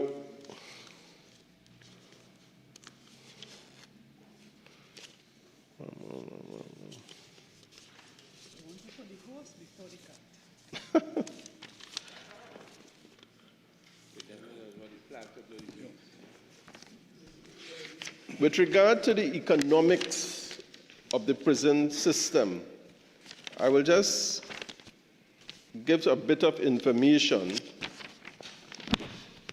which might be startling to most of us here. The budget allocated for the prison service, Mr. Speaker, let's see what we have here. It's 740 something million dollars a year. 740 something million dollars a year. $764,871,200 a year. Prison service. We have 3,346 inmates. Out of that, 27%, less than 1/3, would be convicted. That is the statistic. When you work it out in the wash, Mr. Speaker, what happens is that the basic cost to house one prisoner for the year, when you work out all the figures, amounts to $221,316.90. One prisoner for the year. Think about what you can do with $221,316.90. That by itself should cause all right-thinking members in the society, and in this House, what I see, we have gotten the support of the other side. But what else can you do with that money in the society that demands so much in terms of social services? And therefore, I have a note here. If 73 of this, 73%, because 73 is going to walk free, is to hold persons awaiting trial, each of that is an average of $558 million. That is wasted every year because you're not going to get a conviction. Mr. Speaker, we can do more with that money in Trinidad and Tobago. We can do more. We can provide so much social services. We can provide education. We can do so much more with this money. Mr. Speaker, the people of Trinidad and Tobago have waited far too long for the meaningful reform of our probation system. This government has listened and we have heeded the call for change. The bill now before this Honourable House seeks precisely to strike that necessary balance between the rights of the offender and the wider community interests. The introduction of split sentencing is intended to expand the capacity of our courts to devise sentencing options that appropriately reconcile punitive requirements with structured rehabilitative interventions. And I must really commend my colleague, Ms. Mohit, and Mr. Alexander. The amount of rehabilitative steps and measures and programs that they have put in place. Congratulations on behalf of the people of Trinidad and Tobago.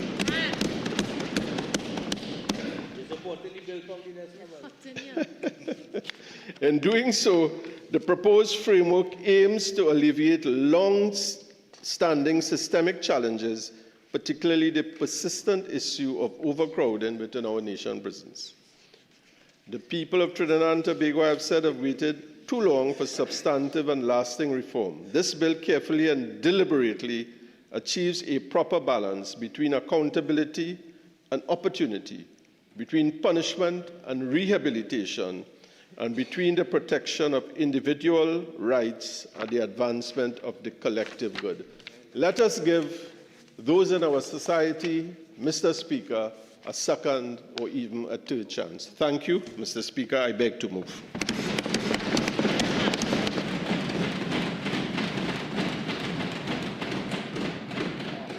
Honourable members, the question is that a bill entitled An Act to Amend the Probation Offenders Act, Chapter 1351, and for other related matters be now read a second time. Those in favour say aye. Aye.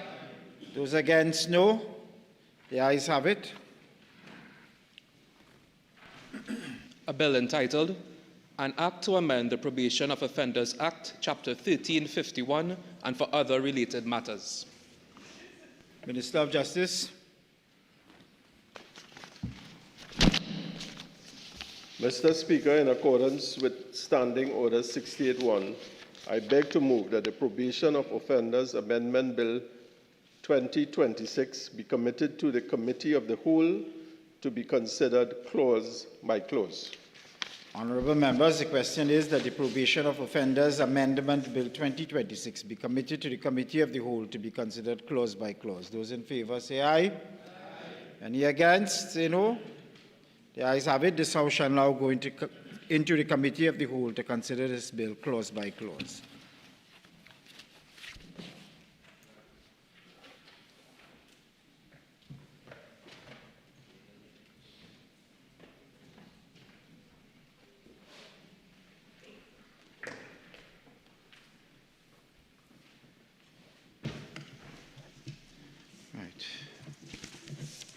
Okay, well, so we could do close.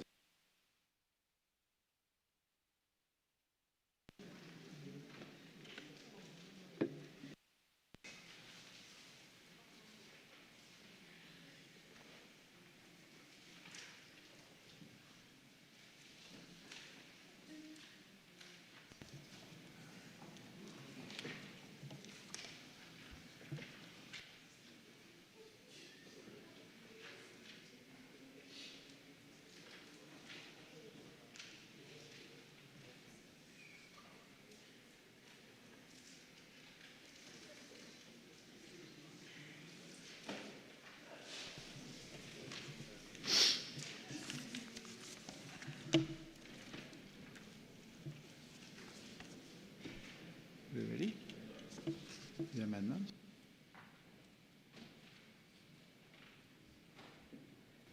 AG. Ready? Let's go.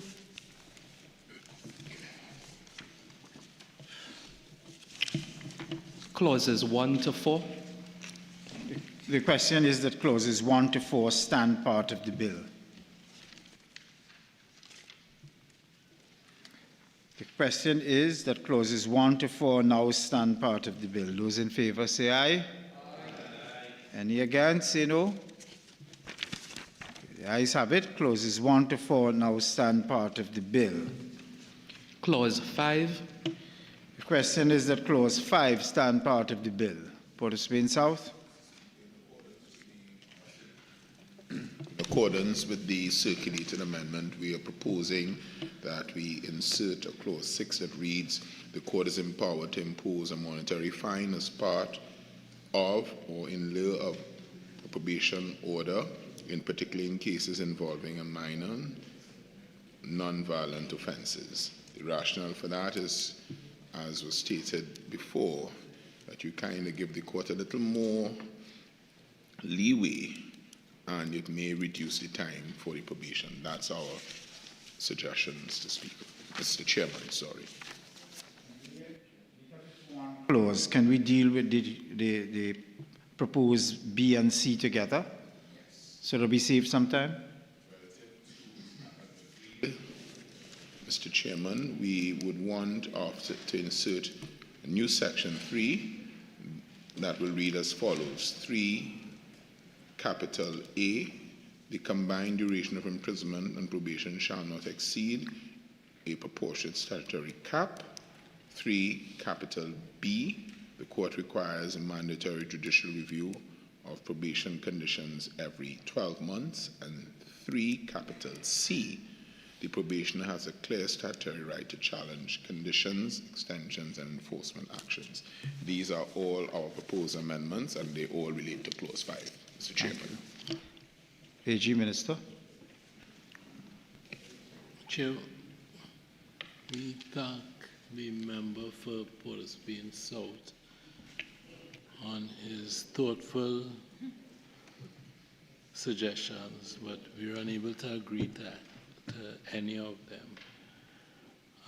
With respect to C, if I could start with the last first, we think that there is already, because of the statute and the statutory basis on which the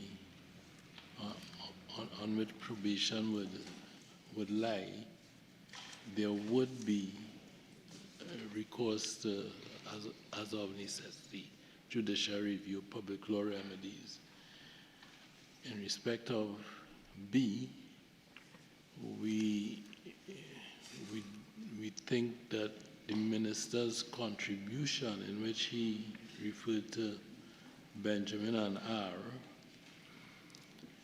we think that the imposition of a monetary fine is really punitive in nature and not consistent with the reform objective which underpins the law. In any event, of course, the law is meant to allow for both reform and punishment. So, as a matter of policy, we do not agree. Chairman, we just put it to the vote. The question is that Clause 5 be amended as circulated. Those in favor say aye. Aye. Those against, no. No. The noes have it. All right. The question is that Clause 5 now stand part of the bill. Those in favor say aye. Aye. Those against say no. Clause 5 now stands part of the bill. Clauses 6 to 15. The question is that clauses 6 to 15 stand part of the bill.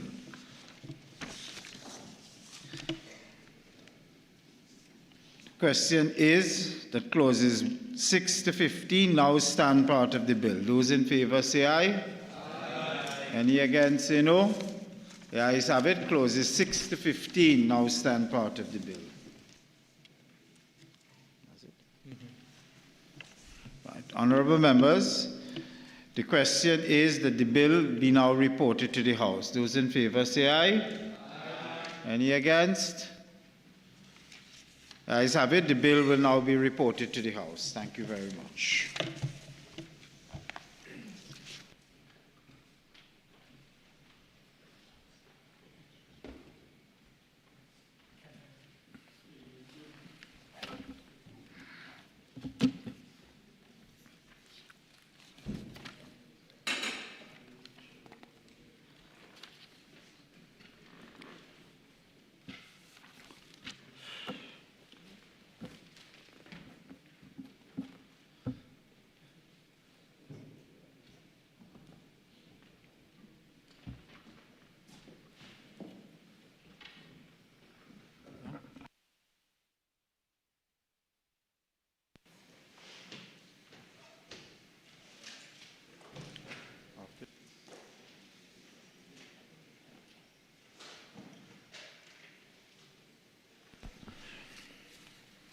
Honourable Minister of Justice.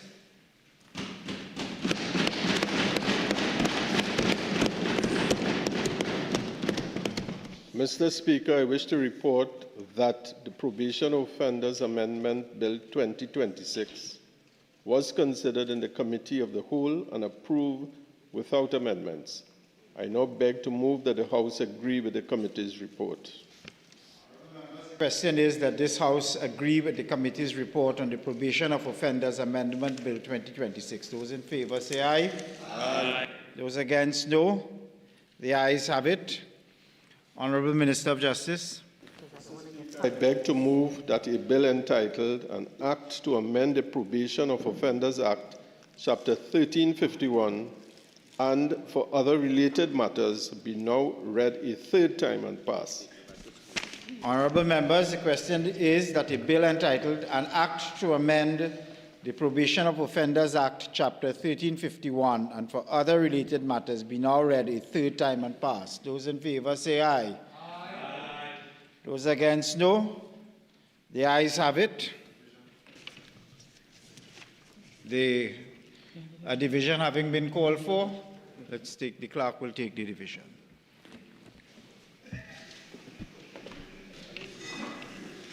Mr. Padarath? Yes. Ms. John? Sorry. Ms. John? Yes. Mr. Lee? Mr. Hussain? Aye. Ms. Amin? Yes. Mr. Alexander? Yes. Mr. Maraj? Yes. Ms. Mohit? Yes. Mr. Sturge? Yes. Dr. Budo? Yes. Dr. Dowlat? Yes. Mr. Morris? Yes. Ms. Benjamin? Yes. Mr. Sobers? Yes. Mr. Watts? Yes. Yes. Dr. Sicharan? Yes. Mr. Kesar? Yes. Mr. Elder? Yes. Mrs. Sam? Yes. Mr. Narayan Singh? Yes. Dr. Rupnarayan? Yes. Dr. Gosain? Yes. Mr. Thomas? Yes. Mr. Sampson? Yes. Mr. Gonzalez? Yes. Mr. Imbert? Yes. Mr. Young? Yes. Mr. Scotland? Aye. Mr. Dinabrega? Aye. Mr. Manning? Aye. Mr. Marcel? Aye. Mr. Devines? Yes. Mr. Romain? Yes. Mrs. Prasad Visesa? Yes.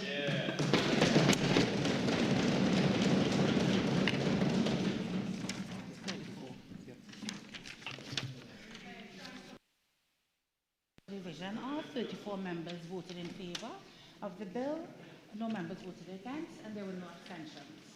Honourable members, the results of the division is that 34 members voted in favour. There was no members voted against, and there were 0 abstentions.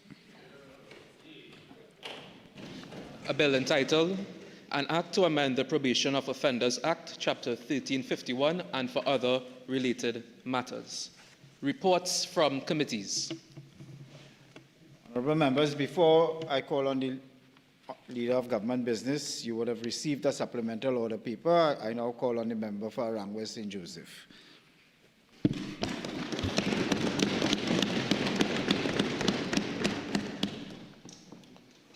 Mr. Speaker, I have the honor to lay the special report of the Public Administration and Appropriations Committee, first session, 13 Parliament, on the conduct of a member.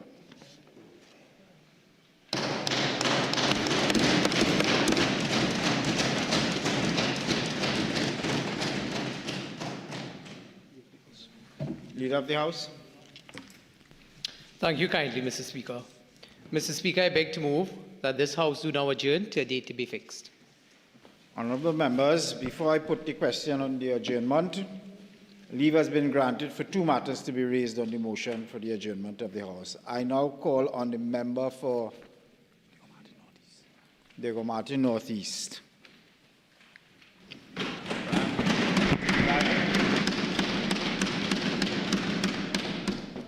Thank you, Mr. Speaker. The last time I raised this matter or a similar matter, the Minister of Public Utilities threw a tantrum, screamed at me, and did not address a single issue.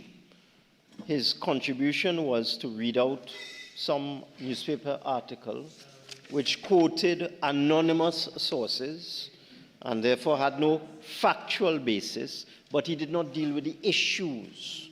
So I am hopeful on this occasion the Minister will deal with the issues. There are a number of water supply projects in my constituency, in the constituency of Diego Martin Northeast, which I am on record as saying has had water problems for the entire period that I have been a member of Parliament. So hopefully the Minister would be aware of that, including the periods when the UNC was in government and the periods when the PNM was in government. And there is a reason for that, Mr. Speaker. In Diego Martin Northeast, we are at the end of the line. There is a reservoir in Caroni Arena. There's a reservoir in Hollis, which is up in the northeastern part of the country. And there's a reservoir in Navet, which is in the southern part of the country, just north of Rio Claro. But there's no reservoir, no dam, no water, surface water source in the northwestern part of the constituency and northwestern part of the country. And therefore, we are at the end of the line. My constituency is complicated because it has a number of mountainous areas. This requires pumps, tanks, and robust pipelines. Now, in the period that we were in government, a lot of work was done by my predecessor, for which I thank in the ministry, Ms. MP Gonzalez. I thank him. A lot of work was done addressing, Mr. Speaker, I knew they would behave like this. Could you quieten them down, please? All right. It's quiet now. Let's move on. Well, I hope so. So that, for example, the Maraval Waterworks is the oldest water supply facility in the country. It's a tiny little water supply system that was intended when it was first constructed so many years ago to service maybe 500 to 1,000 people. It now serves 10,000 people. I have 30,000 voters and about 35,000 constituents, Mr. Speaker. And most of my constituency is mountainous. Most of my constituency has to rely on wells, pumps, and tanks. And during the period that the MP for Lopino, Aruka Lopino, was the minister, we were able to create a tank farm at the top of Paramin, one of the most mountainous areas in my constituency. And now the upper part of Paramin is fed by gravity feed. It's a remarkable achievement, the proper approach. But there were a number of projects that were in train. Contracts were awarded before the general election. Another area in my constituency is in the St. James area, Dundonald Hill. And a contract was awarded in April of 2025 to replace the pipeline on Dundonald Hill so that we could do another gravity feed project from the top of Dundonald Hill coming down. They canceled that contract. Contract awarded, they cancel it. The Maraval Waterworks, the old ancient Maraval Waterworks, was being upgraded with about 60% of the work done. By April 2025, they suspended the contract. Mr. Speaker, I would like the minister to tell me, what are you doing to deal with the water supply contracts that you have cancelled, stopped, truncated, suspended, and abandoned in the constituency of Diego Martin Northeast? What are you doing to improve the water supply for the people of Fairways, for the people of Mocha, for the people of Hayland Park, Bellevue, Donald Hill, Moncoco Road, Cameron, Parabin, River Estate, Bagatelle, all of which work has stopped in the last 12 months. Just come to an end. Contracts aborted, contractors sent home, contracts abandoned. We have no water for the last year, Mr. Speaker. Prior to that, a lot of work was done. And I would like the minister to say, give me some idea. I don't want platitudes. I don't want old talk. I don't want bacchanal. I don't want lacquer. I would like to know what this minister is doing. He has been in government for a year. What are you doing? Deal with the areas I've called: Diego Martin, Moncoco Road, Lee Platte Village, Paramin, Fairways, Mocha, Bellevue, La Saiva hasn't had water for 6 months. What are you doing? Don't come here with no old talk for me today. Thank you, Mr. Speaker.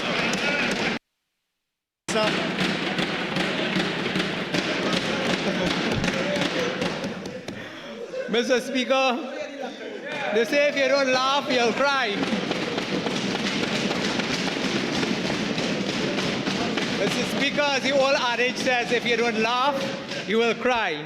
After listening to the presentation made by the member for Diego Martin Northeast once more, it was almost laughable, but it is a very sad situation to know that the member for Diego Martin Northeast is seeking in his motion meaningful solutions to the water supply problem in the constituency of Diego Martin Northeast on one side of his mouth, and then admits on the other side of his mouth he has been an MP for Diego Martin Northeast for 34 years, and the problem continued to persist when out of the 34 years he served Diego Martin Northeast, at least 75% of those 34 years he was a minister of government.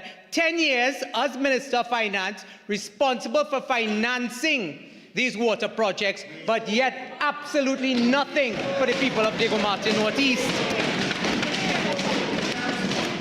Mr. Speaker, if Shameless had a face, it would be the member for Diego Martin Northeast.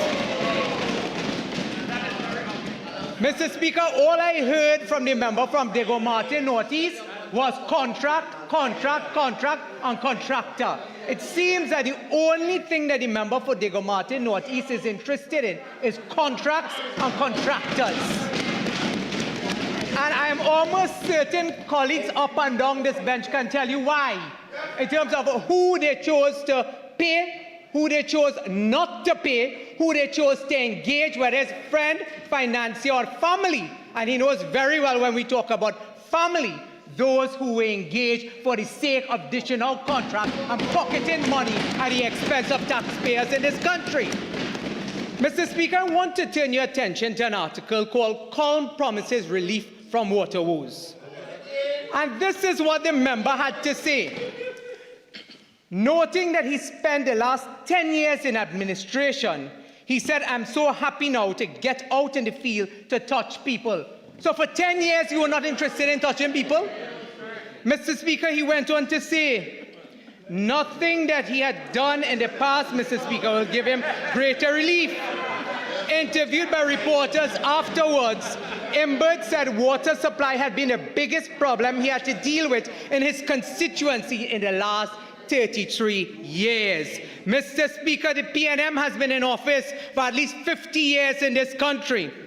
Calm over 34 years as a member of parliament, member for Diego Martin Northeast, and yet still no resolve. Well, Mr. Speaker, I will tell you what is the track record for members opposite in the water sector as it relates to material and supplies, things that were meant to fix the problem in Diego Martin Northeast, Diego Martin West, and Diego Martin Central. Mr. Speaker, if we turn our attention to the draft estimates of income and expenditure, statutory boards and similar bodies, 2021, under the member for Diego Martin Northeast, cut $330 million in that area. Draft estimates of income and expenditure, statutory bodies and similar bodies, 2022, cut $240,140,000 in that area. Draft estimates of income and expenditure, statutory bodies and similar bodies 2023 cut $130,471,000. Draft estimates of income and expenditure, statutory boards and similar bodies 2024 cut $246,641. Draft estimates of income and expenditure, statutory bodies and similar bodies 2025 WASA cut $286,697. Mr. Speaker, when the member for Diego Martin Northeast wants to know why the same water treatment facilities he's spoken about, the same pumps he's spoken about, have not been fixed in the last 10 years, and we inherited such a derelict condition of pumps and water facilities, this is the reason why. No maintenance, no upkeep, and no investment in the water sector. But, Mr. Speaker, let me tell you what they did in anticipation of general election 2025.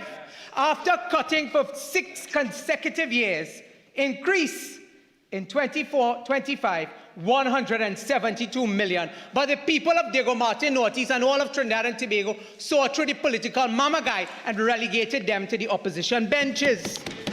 Mr. Speaker, I want to tell you what we are doing to help the people of Diego Martin Northeast. Mr. Speaker, last week I spoke about in the constituency for Diego Martin Northeast, there was a project that was promised. The member for Diego Martin Northeast repeated ad nauseam again the same project that they promised the people of Diego Martin Northeast and Northwest Trinidad for the last 6 years. I can tell you that the installation of 1,000 meter of 150 mm 6-inch PVC from Factory Road Booster Station to the end of Wee Road number 2 to replacing existing 150 millimeter 6-inch asbestos pipeline on Factory Road. I'm talking about all of Diego Martin. So we are talking about fixing the whole problem, not just by you. Because the people in Diego Martin Central we don't represent, and you're quarreling we are talking about now, they are people too. The people in Diego Martin West, they are people too. So what you fail to do in your own constituency, we are fixing across the length and breadth of Diego Martin. Diamond Vale, that is prone to leakage resulting in low pressure and flows to customers. The project will reduce unaccounted for water, improve pressures, and increase the level of service to customers in Factory Road. Additionally, Factory Road, Diego Martin. Installation of 1.6 kilometers of 150 millimeter 6-inch PVC pipeline to replace the existing undersized 100 millimeter 4-inch pipeline along Sea-Trace Bagatelle that is prone to leakage. This project will increase pipeline capacity, reduce unaccounted for water, improve pressures, and increase the level of service to customers on Sea-Trace Bagatelle. Mr. Speaker, the same pumps that the honourable member spoke about, I've spoken to WASA about identifying the funding. Those were the same pumps, Mr. Speaker, that they left unattended for 10 years, but come today to cry crocodile tears. Crocodile tears. The member for Cuba North and I have been talking about what has been happening with a number of the leakage, dilapidated infrastructure, and the pumps that need replacing those areas. We have given the commitment, Mr. Speaker, as I said, it is not a flip of a switch. We are committed to fixing the problems, getting some help with respect to the pumps. And Mr. Speaker, I am very happy to report that earlier today when I answered a question saying that the motors failed when we switched on the much needed El Socorro booster station, today they tried for a second and third time. They have been able to fix the problem, and that El Socorro booster station will now add to the complement of water going into parts of Northwest Trinidad. I thank you, Mr. Speaker. Remember, for Port Spain South, that is performance.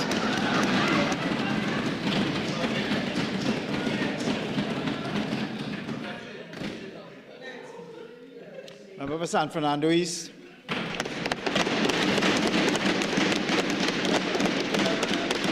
Mr. Speaker, the people want water, Mr. Speaker. That is the cry you will hear up and down this country. Every time we come here to this chamber to talk to this Minister of Public Utilities about the epic failure that is the water supply in this country, all we hear is PNM, PNM, PNM. This minister does more to promote the PNM than anybody in the PNM. Because they're always talking about us. That is the problem. The problem that this government finds itself in. That one, they want to say the PNM did nothing, and then at the same time, take credit for all of the PNM's performance, Mr. Speaker. Mr. Speaker, under the previous Minister of Public Utilities, one who was actually doing his job, the MP for Aruka Lopino, we had something called the Community Water Improvement Program, Mr. Speaker, which Pleasantville fell under. If you know Pleasantville in San Fernando East. Some point in time. Thank you, sir. Yes. Thank you. Appreciate it. Pleasantville has had water issues because of its elevated terrain, especially in those areas. It has been a challenge. So, in 2021, with the advent of the Community Water Improvement Program, Pleasantville was scheduled for work. The member and myself, we did extensive work. Everything was done. Surveys were completed. Everything was ready to be done, Mr. Speaker. And the program would have promised an enhanced water supply, Mr. Speaker. It would provide 24/7 water to the people of Pleasantville. It would have assisted over 5,000 residents in the Pleasantville community. All it required was the program to be funded. Mr. Speaker, last year, right here in this chamber, in the Standing Finance Committee, I asked the member before the national community, will the people of Pleasantville have this project done within this fiscal year? The member said, under the UNC, even the people of San Fernando East will win. He made a promise to the people of Pleasantville right here in this chamber. Mr. Speaker, to date, nothing has been done by this Minister of Public Utilities. And what we have also found out is that this line item, which was in the national budget, has not miraculously been funded. So we want to know, is it that the Minister of Finance has been deceiving this Minister of Public Utilities, or did he make a promise to the people of Pleasantville that he knew he couldn't keep? That is what we want to know. And like my colleague from Diego Martin, we tired of the old talk too, Mr. Speaker. It's just old talk, old talk, old talk. We want to know what is being done, when it's being done, and why it has not been done. You've been in office over a year now. Time to stop the old talk and get to work. Time to perform. And I'm not talking about your hired performance. where even your Prime Minister said, if she was there, she would have booed you. I was home booing. No worry, I'm sure you heard me. Okay? That is what we need, Mr. Speaker. The people of Pleasantville deserve to have water. They've been waiting. We have people having to wake up at 3 o'clock in the morning to fill buckets to get to work. The program, we want to know when this will be completed. Thank you, Mr. Speaker. Minister.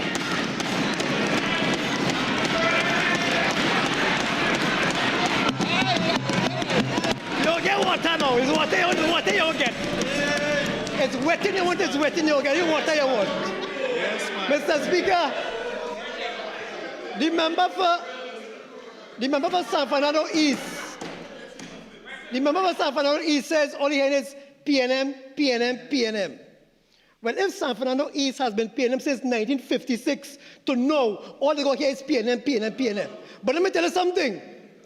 Unlike you all, this government is not a wicked, vindictive, spiteful, arrogant government. This government will ensure that every single constituency, even yours, is treated fairly and equitably. This government will do that. This government will do that. So, you come here as if you now come into office and you meet a problem that somebody else put. Is you put the problem there?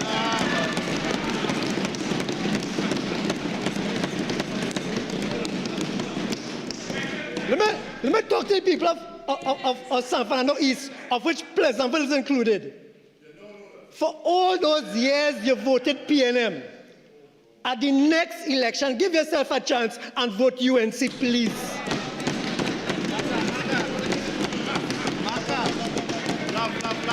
Because Pleasantville is love. Love. But, Mr. Speaker, somewhere in all the rambling from San Fernando East, there must have been a motion. I'm really not too sure what the motion is. Because all I hear is rumbling. I don't know what the matter is. I'm not even saying what the matter is, but I want to say this, Mr. Speaker. I wish They are just totally shouting. 55. You are disturbing me, cannot listen. I am standing on a standing order. I want to hear, remember?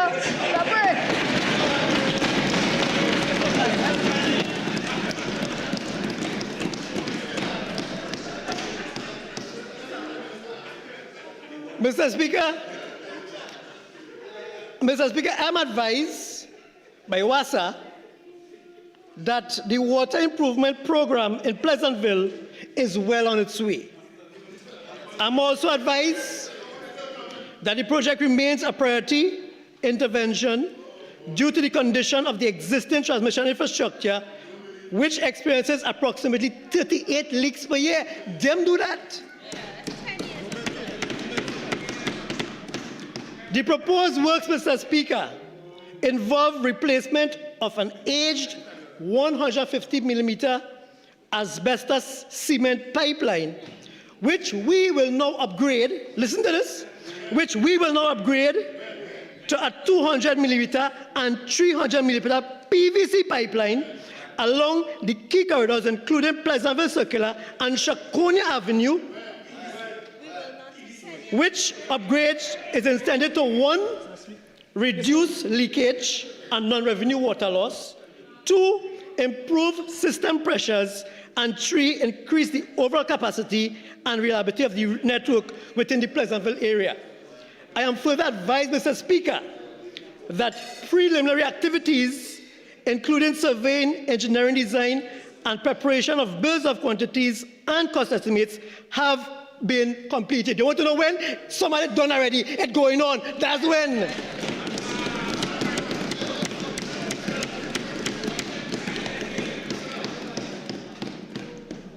Mr. Speaker, the authority has advised me as well that the standard project alignment to ensure sustainable financing and structured execution does not represent any cessation of the project.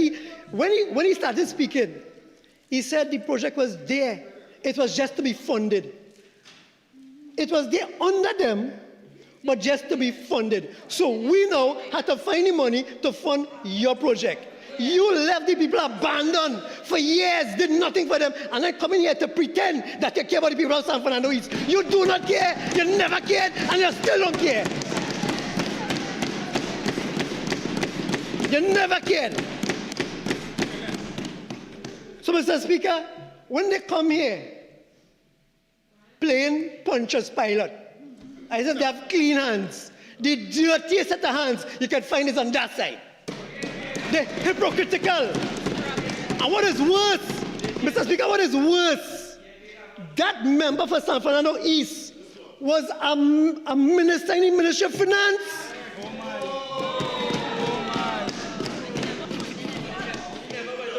And he has the audacity to come in this parliament to say that the project was supposed to be funded. Well, why didn't fund it?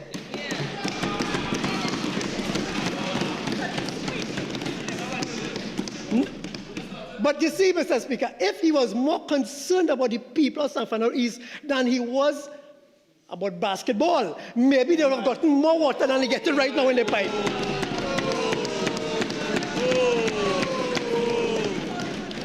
Mr. Speaker, I want to assure the people of Pleasantville, San Fernando East, that this government, despite all of what they might be trying to portray, that this government is a government for every single citizen of Trinidad and Tobago.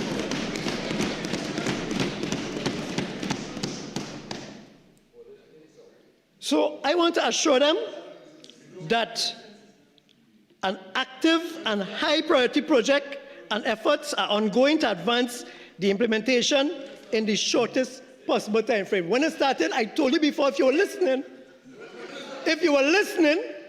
that it already started and the works are ongoing. So Pleasantville, relief is coming to you from this government of Kamla Persaud Sessa and this government at yes. We come in with some relief. Thank you, Mr. Speaker.